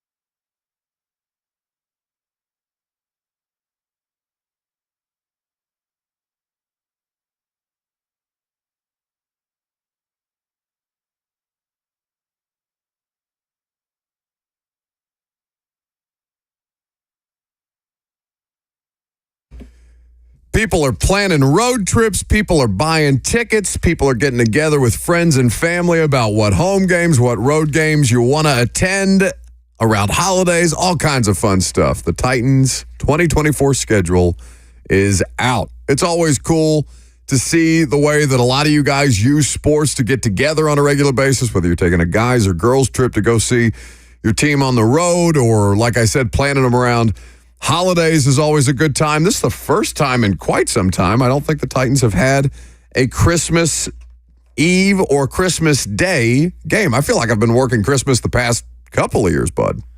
Yeah, remember the Titans stole your Christmas joy last year, you were telling me? I didn't steal my Christmas. You said you were in such a good mood driving home from Indiana and you watched that Seahawks-Titans game and it ripped all the joy from your heart. Well, you left... You left out some very critical parts of that because I went up to my parents' house for the day, just for the day because I knew I was going to work Christmas Eve. So we had a couple extra days before. I think Christmas Eve this year was a Saturday. So I think I might have done an up and back on Friday. And so I was, or maybe even spent the night on Friday driving back down on Saturday early morning before the game was going to be played. And I was having a moment, Jackson, where I was saying, all right, I just need to generally be more grateful for things in life. I don't get to see my family very often. I want to make sure that I'm not taking them for granted. I want to make sure that I'm not taking my job for granted, Lucas for granted, Jackson for granted, and then all of you pissed me off all at once, and I immediately forgot all about that epiphany that I tried to have on the car ride home because that Titans-Seahawks game was hideous, and I immediately walked out of the stadium just distraught that everything that I had built up in my head, all the positivity, all the good vibes, that 60 minutes of crappy football had ruined it for me that day. So, yeah, I was a little bitter after the fact. Didn't that game go to overtime? God, I have tried to block it out. I've tried to block the last 2 seasons of football. Not even that they were any kind of great in 2022 or I guess in 2021, but at least they were competitive, right? There's just been so many crappy, awful games that the Titans have played in the last 2 seasons. Remember the 1 seed in 2021? That's what I'm saying. But even then, it was a nightmare for them to get through it because they were falling apart at every turn. I thought they were dead in Indianapolis when Derek got hurt for the year. But they found a way. So, will they find a way to flip this thing from worst in 2023 to first in 2024? Because there's definitely a path to doing that the same way that the Texans did in 2023. They were the worst team in the division the prior season. They came back. They hit on the quarterback, obviously. They had a lot of the parts already built out for the team around him, and they succeeded at a high level, won the division, won a playoff game before getting ousted by Robert Walsh's Ravens in the divisional round. So the Titans, no small feat, but they've certainly put themselves in a position to be as competitive as humanly possible. I'd argue, Jackson, that they've got the second best roster in the AFC South right now. With all the recent additions, I'd say yeah. There's a lot of unproven commodities on this roster, for sure. J.C. Latham at left tackle. I don't know. Devondre Sweat going to be a meaningful 3-down player the way that they envision him in a perfect world to be? Maybe. Not yet. I like the Colts roster. Colts roster, B+. Colts roster, B+. And I like the draft that the Colts had. Chris Ballard is he's a B- general manager because they're always kind of in it, except for the Matt Ryan year. He should probably have been fired for the whole Matt Ryan thing. Everyone should have been fired for the Matt Ryan year. Well, Wright got fired, but that was about the extent of it. It's still such a joke what the Indianapolis Colts did with Matt Ryan and Jeff Saturday, whatever. We don't have to relitigate that. It was fun. I forgot about Jeff Saturday. How could you? He was undefeated on Saturdays. He couldn't win a game on Sunday, but undefeated on Saturdays, Jeff Saturday. Try to say Saturday one more time. Saturday? Stop giving me thumbs up on the radio. Nobody can hear it. Not helpful. 615-737-1045 is the number if you want to join the discussion. You also have access to the F&M Bank chat. But Titans, worst to first, no small feat. They have a path forward. Now, nobody's going to see them do it until they prove that they're capable of doing it because they have one primetime game and it's in week 4. Monday Night Football against the Dolphins. Fair or foul for the audience who's out there looking at the Titans schedule. Some of you probably have a desire to see your team play on national television. Not all of you live in Middle Tennessee. So if you want to get a Titans game out of market, God help you.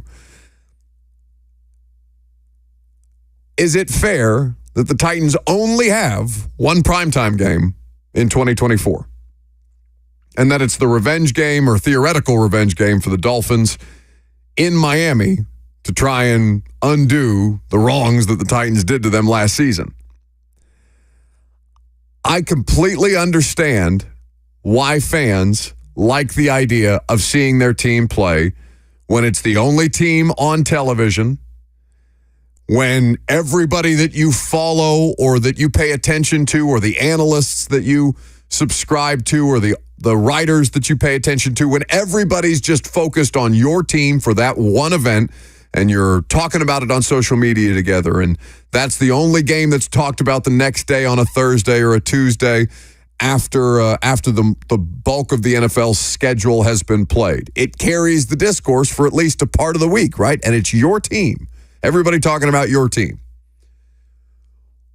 What reason does anybody in the country have to talk about the Tennessee Titans other than the one time against the Dolphins? Why should this team deserve, from a fan's perspective, I'm absolutely willing to hear the argument, why do they deserve, in your opinion, to be broadcast nationally more? I think a lot of people are okay with the noon games. They're just kind of at a point where, Titans bulk of the schedule going to be noon games. We're going to plan our kickoffs around it. It's not ideal because you're kind of dealing with the church crowd.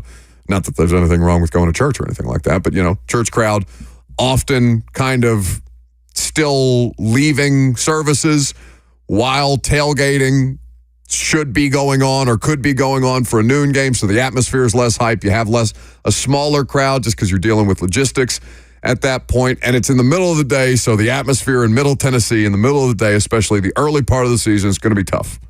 Going to be tough. Is there any reason that the Titans should have even one more nationally televised broadcast? Because it's not like they can't. They have the flexing late in the season, and we've talked about that late game. I believe it's a Week 15 Falcons and Raiders game where the Titans have the bulk.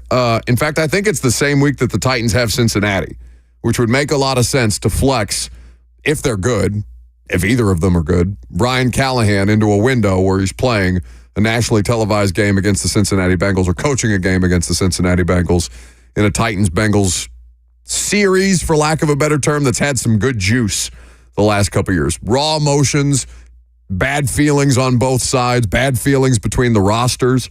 And, you're always looking for a little more hate in sports, I feel like. That seems like the prime candidate that week, I think it's Week 15 against the Cincinnati Bengals, where the Raiders and Falcons, who look like teams that could be lesser by the time you get to that point, might be a prime flex candidate. I think you could probably also look at week 17 if it's very, division. Like the division is a close race. Jags, Titans, they've knocked each other out of the playoffs for the last 2 years in the regular season. So I think that game could have some storylines to where you'd want to flex it. So a lot of people, let's see, Thursday night football, because not every Thursday night game has been fantastic between teams. Bears versus Panthers. Ring a bell is something that Derek is bringing up. Titans not on Thursday night football this year. Teams are not required. It used to be, I think, that every team had to play on Thursday night football. Teams are not required to play Thursday night football anymore with the expanded schedule. Some other comments. John Marcellus on YouTube, where you can interact with the show, says Titans don't deserve more nationally televised broadcasts right now. They will have to earn it. And some other comments to the effect of, do we not have marquee names on offense? No, he signed with the Ravens this offseason. Who are the two people that the broader NFL community associates the Tennessee Titans with? Mike Vrabel and Derrick Henry. And they're both gone. Whatever you feel about Mike and the way that it ended and how his tenure went in the second half after the first couple of years were really great, all of the marketing around the Tennessee Titans was Tennessee Tough. What's Tennessee Tough? Well, Tennessee Tough is Derrick Henry. Tennessee Tough is Mike Vrabel. Grit, spit, chaw, running the football, playing defense, bigger than you, tougher than you, stronger than you. Who would be third? Byard? Lawan? Yeah, but it's been so long for Taylor. But, I mean, the podcast is pretty nationally known. Oh, if you, yeah. I mean, in terms of like names that people recognize, Jeff is not as mainstream as Titans fans want him to be, even though he's paid and justifiably so, because he is one of the best players at his position. Who's still the best defensive tackle in football? Because Aaron Donald's retired. It's Chris Jones. So Jeff is not the best defensive tackle in a world where Chris Jones exists. And I think there's some conversation to be had about, him versus Quinnen Williams, some other guys who are out there that are really, really high level interior pressure dudes. Vita Vea feels like a different classification, but still. DeAndre Hopkins has the resume, besides championships, he has the statistical resume of a Pro Football Hall of Famer. But he's later in his career. Hop is still one of the most famous names in the NFL. He's going to be 32. Doesn't mean that he's any less of a player, but he's not a marquee name. How many wide receivers are you naming that are top flight, like top billing players at the position before you get to Calvin Ridley? Is Tajay Spears and former Dallas Cowboy Tony Pollard marquee names? Pollard's a big name because he played in Dallas. But now he plays for Tennessee. L'Jarius Sneed was a big name because he won Super Bowls for the Kansas City Chiefs. I don't think people are going to look at L'Jarius Sneed with the same level of, with the same kind of reverence almost that he got when he was winning Super Bowls with the Chiefs. Not that he can't with the Titans. He just has. They have as a collection of parts not earned bleep yet. The Super Bowls won for Kansas City don't matter because he's a Titan now. The 1,000-yard season that Ridley had in Jacksonville doesn't matter because he's a Titan now.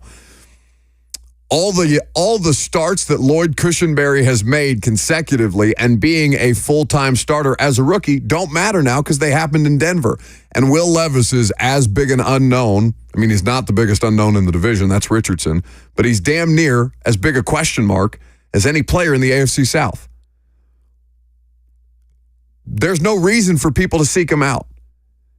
There's two teams on their schedule that if I'm just an objective football fan, and I'm not saying this to bash the Titans, but I'm just saying objective football fan, no rooting interest other than maybe I play some bets, maybe I got some fantasy football players involved in various games.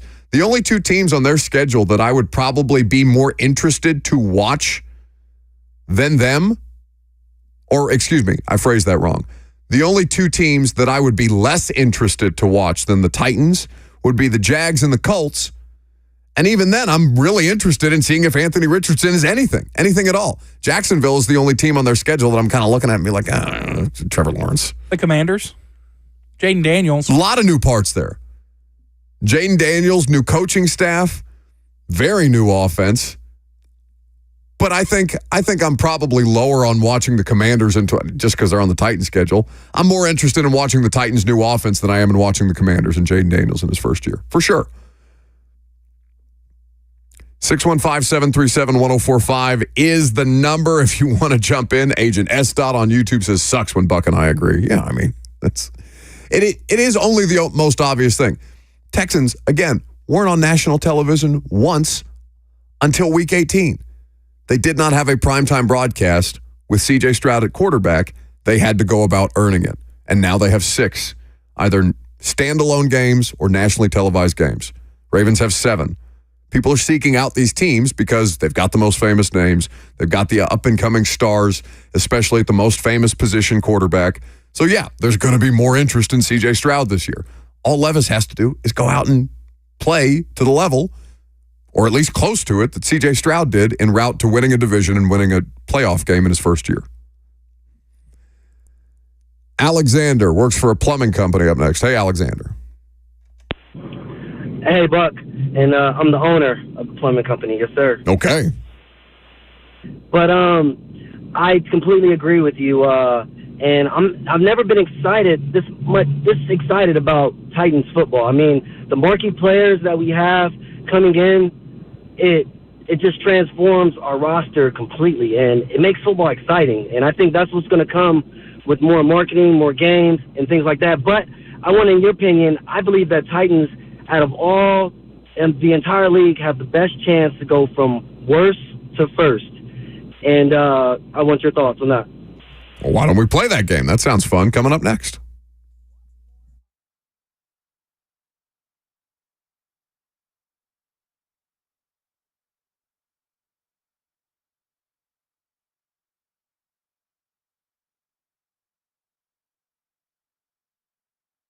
This is the most important time of year for you to be able to enjoy that freedom of movement, and you cannot do it if nagging joint pain is bogging you down. Hey, it's Buck Reising here to tell you about QC Kinetics, biologics from your own body that they can use to give your new life to your achy joints. QC's regenerative medicine protocols can restore and repair that damaged tissue with no surgery, no steroids, no drugs, and no downtime. It's the future of medicine, and tens of thousands of QC Kinetics patients around the country are living their best life this year because they made the call.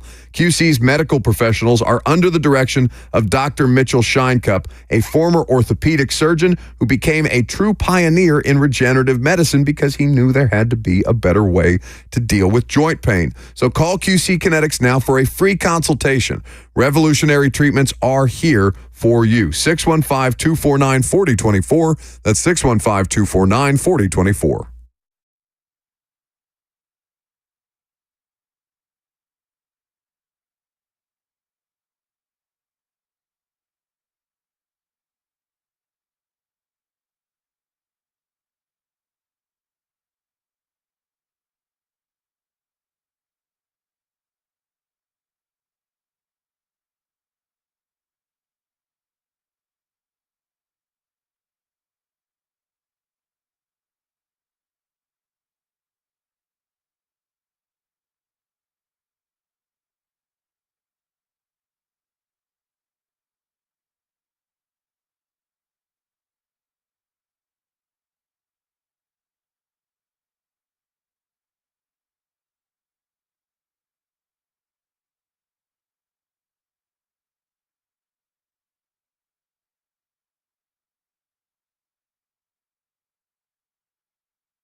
Welcome back to the show. We are fueled by Hattie B's Hot Chicken. We got a little breaking NFL news to start this segment.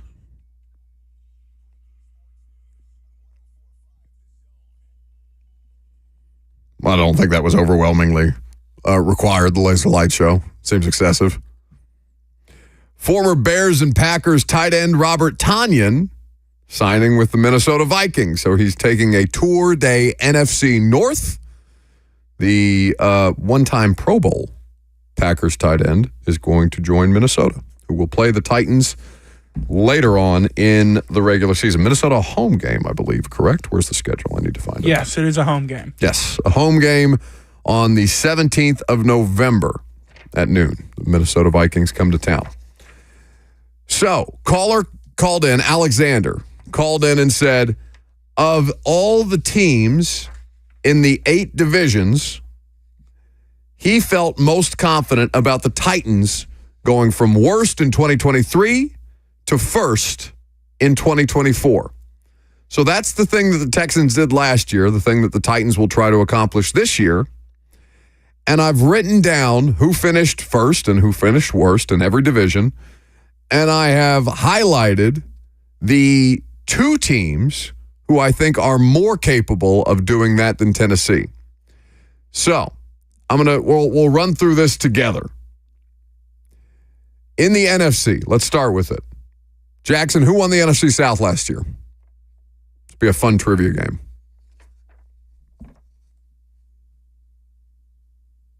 The Bucks. The Bucks. The Bucks. They had a home game against the Eagles. Correct. And they lost to the Lions in Detroit. In the divisional, yes. Who finished worst in the NFC South? The Panthers. They had the number 1 overall pick. Well, they would have had they not traded it to Chicago. Yeah. So, yes. Panthers down bad. The Panthers, by the way, 0 primetime games in 2024. Nobody wants to watch the Panthers, of which I'm one. I don't want to watch the Panthers. I had to watch them late in the season for the Titans last year. No, thank you. Blah. No, yeah, worse than blah. Sad. It makes me sad for Bryce Young out there. So no confidence in the Panthers flipping from worst to first. We're agreed? No, the ghost of Adam Thielen will not save them. Who's didn't they trade for the Pittsburgh receiver? Deontay Johnson? Yeah. And they drafted Leggett? Yes. Who had a viral press conference. NFC North. Who won the division? The Lions won that division. The Bears came in last. You have standings in front of you? No, I've predicted NFL standings from last year, which is really throwing me off because they're all wrong. All right. Lions finished first. Bears were the worst. I think the Bears, maybe they're not more capable than the Titans for flipping this, but I think the NFC North's up for grabs. I think the Lions are going to be diminished. They gave out $444 million worth of contracts to 3 players. That is going to impact your viability, how well you draft. Your margin for error much, much thinner. And the biggest part of that turnaround from year to year is their offensive line, which is missing some pretty critical parts or guys that have contributed to them in years past. So I think the Lions are vulnerable. I think the Bears are as capable as the Titans are from going worst to first. I agree. I think the Bears are probably one of the top teams that could go worst to first. Can the Commanders finish in first place in the NFC East this year? No. Should be the Eagles or the Cowboys. Giants could be sneaky. Commanders are as likely as any of these teams to finish fourth again in their division. And that's just, I think, because the NFC East it's pretty on par with one another. Eagles, talent-wise, look a lot better. Cowboys, the whole all-in concept is still eluding me, Jerry. I'm trying to figure out exactly your definition of all-in. Cards and Niners, unlikely. Seattle has a better chance to win that division. The Rams will have a better chance to win that division by the betting odds. Unlikely that the Cardinals go from worst to first. The Bengals finished with a winning record, largely without Joe Burrow. The Ravens were the team that won the AFC North last year. I think the Bengals are more capable of winning their division after finishing in fourth place than any of the other 7 teams that did. Yeah, the only problem is they play in the best division. Right. But because of that, I think it's more incumbent on the Ravens to hold serve than it is the Bengals, right? Bengals house money because they finished in fourth place. They still went 9-8. They did it with a backup quarterback for a good part of the season. And the Ravens are, again, lesser than they were last year. Derrick Henry as an addition is good. It's going to affect how they play. It's going to change their style of play. Titans fans who are griping about being married to a certain style because of Derrick, Baltimore's going to have to make certain kind of adjustments as well. Yeah, Derrick needs 20, 25 carries. Or not, maybe 20-ish carries a game. If you want him to be the hammer that hurts too much to tackle at the end of the game, then he's got to get the carries throughout the course of the game to put the defense, to beat the defense down that way. So Derrick Henry and the Ravens, I think, are as susceptible to having their luck flipped, maybe not outright to fourth place. I don't think the Ravens are going to be the worst team in the AFC North this year, but I think the Bengals have, the Ravens have way more to lose than does Cincinnati. Who do you think will come in fourth place in that division? And why is it Pittsburgh? I'm not betting against Mike Tomlin. They made the playoffs last year with Kenny Pickett and Mason Rudolph and God knows what else at quarterback. No, Mike Tomlin's going to be in the postseason until such time as he decides he don't want to coach football anymore. Then who? The Browns. Oh, yeah, that's fair. They have the worst quarterback. They are a... Deshaun is worse than Russ? Yes. Okay. Yes. Jackson. Yeah, that's fair. Yes. Deshaun Watson is awful. Do you know how small your thinking around the sensitivities at quarterback have to be for Joe Flacco to play that way and for you to not keep him when he bailed you out at the end of the season? Yeah, because you pay $235 million guaranteed. They can't get rid of him. They can't move on from him reasonably for at least 2 more seasons. Deshaun Watson is an anchor. How many players are on an NFL roster that keep you from signing better players? Deshaun Watson is not only hindering them from his own inability to produce, and maybe, I know he's coming off a shoulder procedure.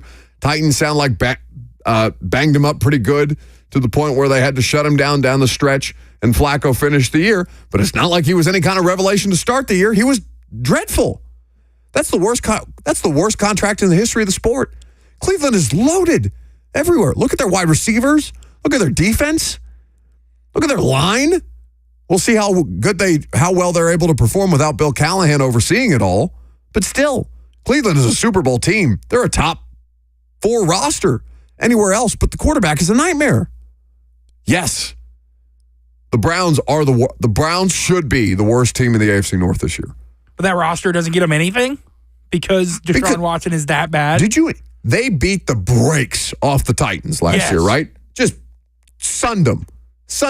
Jackson, I have a video that I took of me talking to Andre Dillard in the locker room. I know what video that was on September the 23rd. You know why? You know what? Because it's still getting circulation on May the 16th, 2024. Yeah, because it was that bad. That's the worst answer I think a player could have given in a press conference setting. In fact, can you find that? If you just search on Twitter at Buck Reising and the name Andre Dillard, it's almost assured to be the thing at the top of the list on Twitter. Andre Dillard admitting to getting sunned by Myles Garrett, and I believe the final score was 27-3. Deshaun Watson. I found it remarkably quickly. It's because I didn't go to your Twitter. I just Googled Andre Dillard. And Andre Dillard, Myles Garrett, and it was a lot of videos popped up of Let's him. hear from the former. Oh, by the way, Andre Dillard revenge game. Andre Dillard in the Green Bay Packers revenge game. He's coming home, everybody. Oh my God. Let's hear from Andre Dillard last year in Week 3.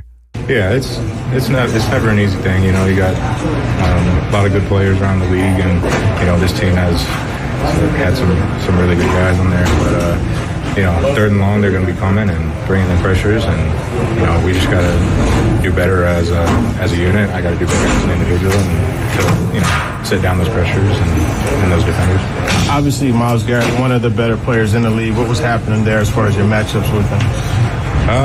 I think need to do better with my hands and my sets and all that stuff. I talked to him after the game, and he told me his inputs, because I'm just trying to get better, and so he kind of told me what he saw, what he liked about my game, and what I could have done differently. So, do you appreciate that kind of constructive criticism? I definitely do, yeah. Especially from a player as good as him, and it's cool to see it from his perspective. For you, after a performance like that, how do you process it? How you work through it, and then spin it forward to the next game? When you go through stuff like that, all you can do is just keep playing the next play and don't let your head hang, because then you'll just spiral and it'll get out of control. But what you do from that is you just learn from it. You watch the film, you study it, take the constructive criticism, and you just move forward, and that's all you can do. 94-yard. Narrator. He did not learn from it. Revenge game. Andre Dillard coming back to Nissan Stadium. Will there be a tribute video? Do we think he's the starting left tackle for the Packers by the time the Packers come to net? Will there be a tribute video? Is that what you just asked me? Yeah, like when players come back. Like if Kevin Byard was coming to Nissan this season, obviously there would be one. Does Andre Dillard get one of Myles Garrett running around him for 3 minutes? They play the Green Bay Packers in Nashville week 3. Is Andre Dillard the starting left tackle for the Packers by week 3? Is Jordan Love the starting Green Bay quarterback by week 4? Is he still alive? Does Jordan Love have a high ankle sprain by week 3? Titans legend Andre Dillard coming back to town. What was my point with that? Oh, Deshaun Watson was terrible in that game. Titans got their ass kicked 27-3.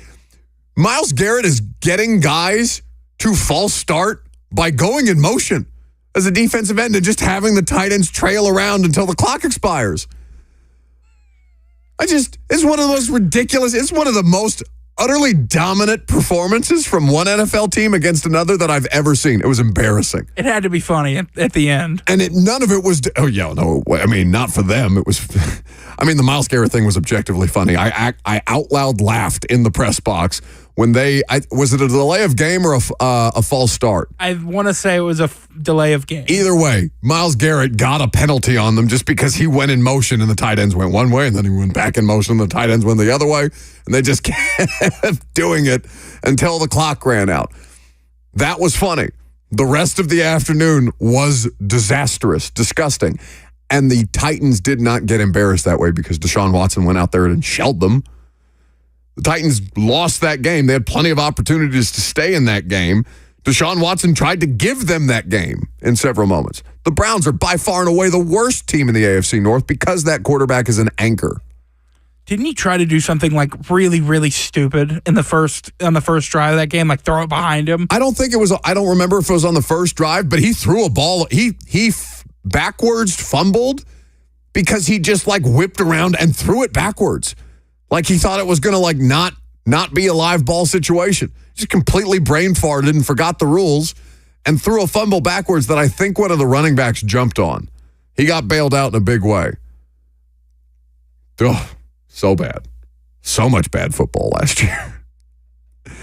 615-737-1045 is the number. So rest advantages for the Titans with only one primetime game on the schedule. This is what it looks like right now, and appreciate Mike Herndon, who was quick to jump on Twitter with the breakdowns of some of this stuff.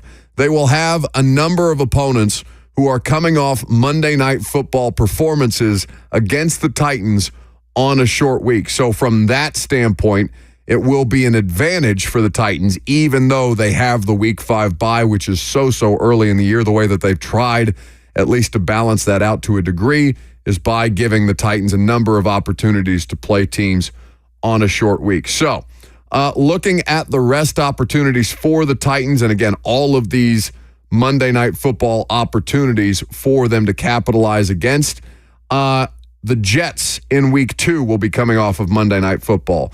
The Colts in Week 6. Tennessee has a bye in Week 5. Buffalo will play Monday Night Football in Week 6 before facing the Titans in Week 7.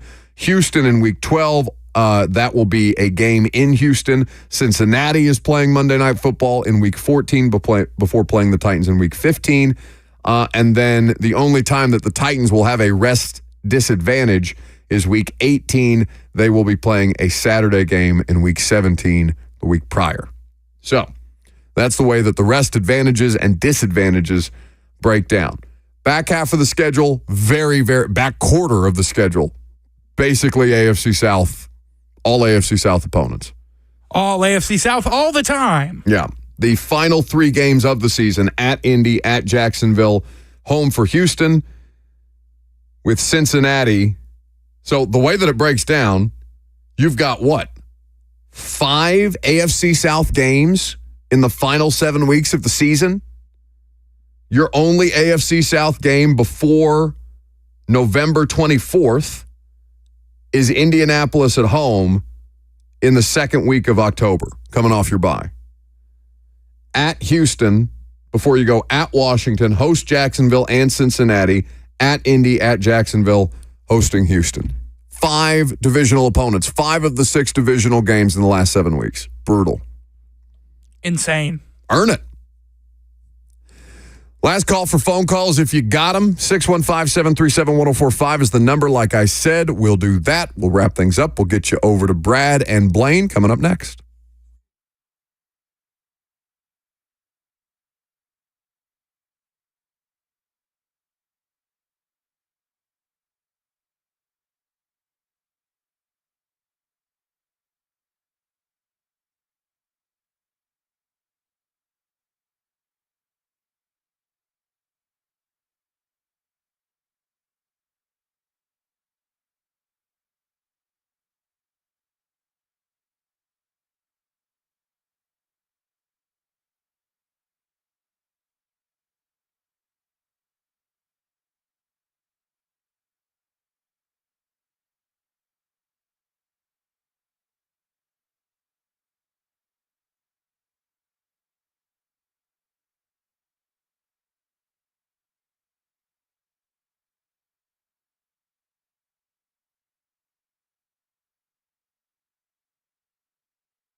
Welcome back to the show. Final segment for us, fueled by Hattie B's Hot Chicken. It's not too late to get some Hattie B's for lunch. I may just do that this afternoon, as a matter of fact. They're thirst trapping me on my social media algorithm with the spicy or hot chicken sandwich with crinkle fries. Just a classic original Coke. I'm not a Diet Coke drinker. I feel like at a certain point you get to an age where you have to stop drinking Coke Diesel and you have to switch to Diet Coke. If I'm going to drink a soda, I'd rather just have a regular Coke. Yeah, no doubt. If Diet Coke, I'm with you on that. And the fact that Kirby drinks Pepsi, just heathen. Send him right into the sun. That's my second least favorite thing after a bad press box spread. If your team sponsorship is Pepsi instead of Coke. What is your Pepsi product go to, though? Because I know you have to just pick something. No water. Oh, an Aquafina? An Aquafina. No, I will not be drinking soda that day. Not that I need to be drinking soda anyway, but like Mercedes-Benz, I know it's a fountain Coke, and it's the best fountain Coke you ever had. It came from right down the street. They got a fuel line from the fountain machine to the factory where they make the Cokes in Atlanta. I bet that is a good Coke. They have soft serve ice cream machines in the Mercedes-Benz press box as well, which I have oftentimes contemplated just sticking my mouth under once and just pulling the lever and going straight twist to the dome. Just deciding to never go back there again? Because I feel like you would be removed. I should be removed if I was ever to do that. If you did that, I feel like it's fair to remove you. Who's to say? We will do the episode of The Install that was initially yesterday, but we figured schedule release, we'll do it today with Cosell and myself. So check that out on 104.5 The Zone on YouTube. Subscribe to the channel if you haven't done so. Got a Game 6 in the NBA tonight between the Nuggets and the Timberwolves. Denver pulled back ahead in the series after it looked like that was going to be very much in question. Jokic, the defending MVP. Do you know Jokic has more MVPs than Kobe Bryant? What? He has 3. That's insane. That's one of the wildest stats I heard in sports coverage this week. I want to say it was Inside the NBA that had that, Ernie Johnson, but I can't remember exactly, so forgive me if I'm not attributing. Look up how many NBA MVPs Kobe had. Did you hear Inside the NBA could be coming to an end soon? Well, it's not going to come to an end. It's just not going to be on TNT. Yes, but all of them have outs if TNT were to lose the rights. Well, the only thing that you would really have to worry about is Ernie or Charles retiring, right? Which would be, of course, a huge blow either way. Like, what if both of them decided to? Well, Ernie is Turner Sports. Like, Ernie is Turner Sports from top to bottom. Baseball, basketball, all of it. I know he's not doing their hockey coverage right now, obviously, because they've got a whole separate Turner studio show for the NHL postseason and regular season games on TNT. But still, if Barkley or Ernie retired, that would be pretty crippling. I have to imagine that whatever streamer or network that buys up the rights, if Turner lets the NBA go, which seems like it's as real as it's ever been, they're just going to offer them so much money that they can't say no. If Amazon is out here paying $78 million per game for slop like Broncos Colts, they're going to find some extra pocket change to keep Ernie and Kenny and Shaq and Chuck together. If, Amazon were to buy the NBA rights, one of the streamers is going to do it. Kobe only won 1 MVP. Yeah, that's what's crazy. Jokic has 3. Like the list of just certified Hall of Fame, all-star caliber NBA players that Jokic has more MVPs than already, it's pretty crazy. And Shaq on the broadcast telling him, I thought it should have been SGA. No offense. That show is so unhinged. The controlled chaos that show is incredible. It is controlled chaos. That's why Ernie's perfect. You know how hard it is to wrangle that many personalities and egos and do it in a way that gets you to break on time and make sure all the sponsors are satisfied, this, that, and the other. Honestly, though, it's one of the few shows that has that open room for dialogue. You ever watched how many more commercials ESPN's NBA broadcast has versus Turner? Because they're just stuffing it with television, TV commercial inventory to pay for it. and having Mike Greenberg or Stephen A. Smith or Mike Wilbon say like 10 seconds worth of audio before they go to the next break. It's terrible. Polls?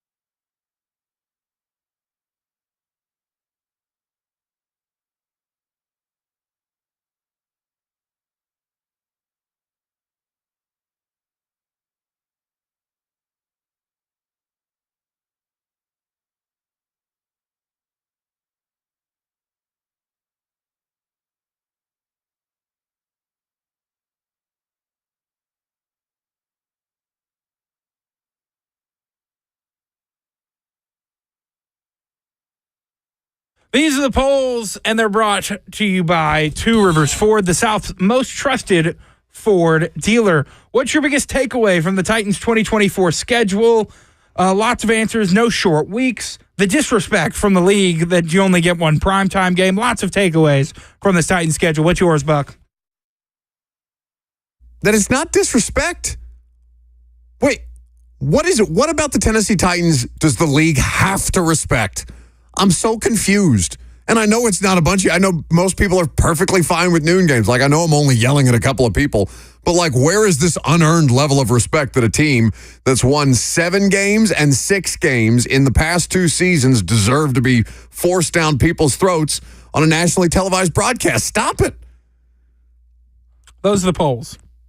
Oh, damn it. Really? Yeah. I only did one? Yeah, you only tweeted one. Your next tweet is you in the helmet. So now we got some time to kill. What do you want to talk about? That's such a bad job by me. I even reminded you. You call me every day to remind me. This is the problem. I'm just going to have to. The issue is too many people already have access to my Twitter account. It's Bert. It's Lucas. If I give Jackson the reins, I'm so susceptible to being hacked just because more of you have access to my account. Doesn't Lucas also have your 2-step verification? Doesn't have to go through him? Lucas had to let me back into my Twitter account last time because I had the genius idea last year on the bye week to delete my Twitter to try and give myself a social media break for some mental health kind of stuff because it's just toxic. Every time you open up your phone, it's just somebody telling you to F yourself to your face. So why would I subject myself to that on the bye week? So I deleted Twitter in all of my genius and then realized that Elon has mucked it up on the way to taking it over. The only good thing that Elon's done is allowing for people to not be able to DM you on Twitter anymore, which is just a saving grace. But yeah, Lucas had to, like a drug addict, I had to come crawling back to Lucas just on hand and knee. Please, sir, can you let me back into my Twitter account? My social media addiction is making me scratch at my skin like I'm a meth addict. Please, sir, let me back into my Twitter account. Oh, my God. What? Meth's bad for your skin. That's why you shouldn't do it, Jackson. Bad for your skin and bad for your teeth. You didn't know this? I did. It was just, I didn't know that's where you're taking this bit. Well, I mean, I used to do the thing where I talked about sticking a heroin needle between my fingers because it's faster than the vein. You didn't know that, did you? I didn't know that. Street knowledge. How did you know that? Blaine and Brad are next.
Good afternoon. It is 12:59 from the 104.5 The Zone studios. I'm Jackson Williams. Breaking news, Nashville SC has parted ways with Coach Gary Smith and assistant coach Steve Guppy. Former player and current player development coach Rumba Mantali will step up as interim head coach while the club conducts the search for their next head coach. Titans 2024 schedule has officially been announced, and here are some things to know. The Titans will play their season opener in Chicago and they will take on the Bears in Week 1.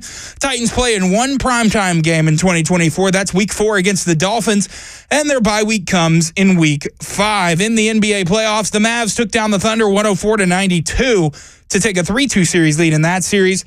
And the Celtics defeated the Cavs 113-98 to win that series and advance to the Eastern Conference Finals. For all your foundation repair and waterproofing needs, you need to visit USSTN.com. Breaking news at once on your home for the Titans and Vols. This is 104.5 The Zone.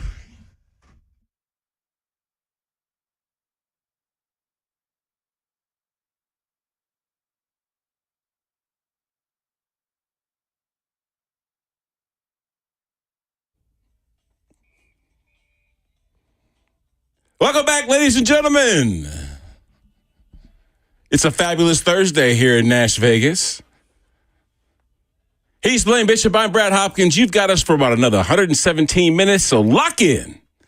Got a lot to unpack today. Titans know who they're playing in 2024. We talked about it yesterday, Blaine, where we thought they were going to start the season, and they are. The Bears. The Bears. We got the Vols getting ready to finish their series, or even started, against the Gamecocks. Maybe it's a pivotal matchup for a projected number 3 seed. I don't know. We'll banter that about. But there's so many tentacles, Blaine, to, first off, the number of top quarterbacks we're going to play this year, the lack thereof of primetime games, Monday Night Football, of which we split with another 2 teams. That's about it that you're going to get. I mean, but there is kind of a daunting schedule from the first 4 games, given the fact that we're playing the number 1 draft pick. We're playing Aaron Rodgers. We're playing who is the one before Miami? Oh, I don't know. I didn't have the schedule. Yeah, I can't remember. We got one there, boy. Printed it out on the road. My refrigerator. So anyway, but we've got some really competitive teams that we're supposed to play. But either way, Jets. That's Aaron Rodgers. Mm-hmm. Yeah, that's Jets. Anyway, there's a lot to get into, a lot to unpack, and you can actually join us, too, at 737-1045 if you'd like to be a part of the conversation. Coming up in about 10 minutes or so, we're going to be talking with Buck Reising. You just listened to him and waxing poetically about all that's going on. We love to get him in and get his take on the week, and that's always fun. And David Ha will be joining us in the next hour from, I bet you don't do that to his face. Oh, yeah. No, he's pretty cool. Yeah. Anyway, David Ha actually was a former teammate of our esteemed Blaine Bishop here. Yeah. He was, when I was a freshman, he was a senior. He's academic All-American. He's been writer for Chicago Tribune for, 20-something years or so. And then now he does radio. He's been doing radio for a while, too. It's in the morning. 670 is the station there. So, yeah.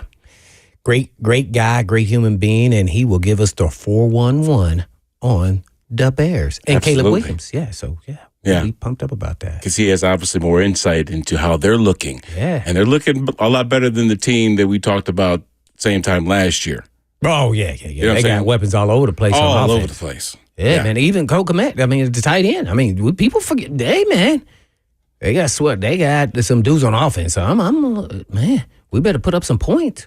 You know what? There's actually kind of a good question that we could ask. I know there are a lot of polls that we chatted about, and we'll get to those too. But what do you think the Titans' record will be through the first 4 games before the bye? The first 4 games? The Bears, Jets, Green Bay, and the Dolphins. Yeah, that's the one I was missing, Green Bay.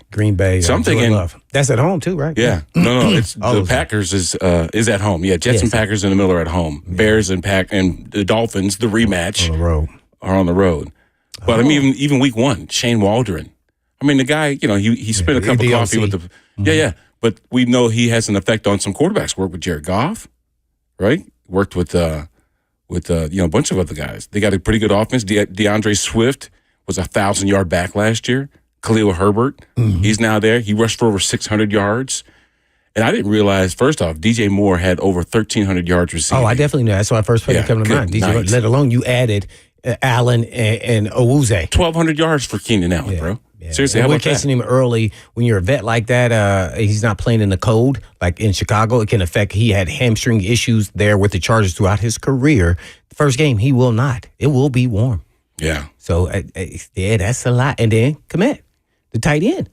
Yeah. They have firepower. Now the quarterback gets into play, and you see what he can bring to the table. He's got weapons, so he's going to do at least okay. I just think you got to surprise him with some things, and maybe he throws one with disguise and deception with the defense, and then he throws you one will really cost them the game. And by the way, have to give props to Corey Curtis. He said 4.5 yesterday. Yeah. It came out today, 4.5 for the Titans.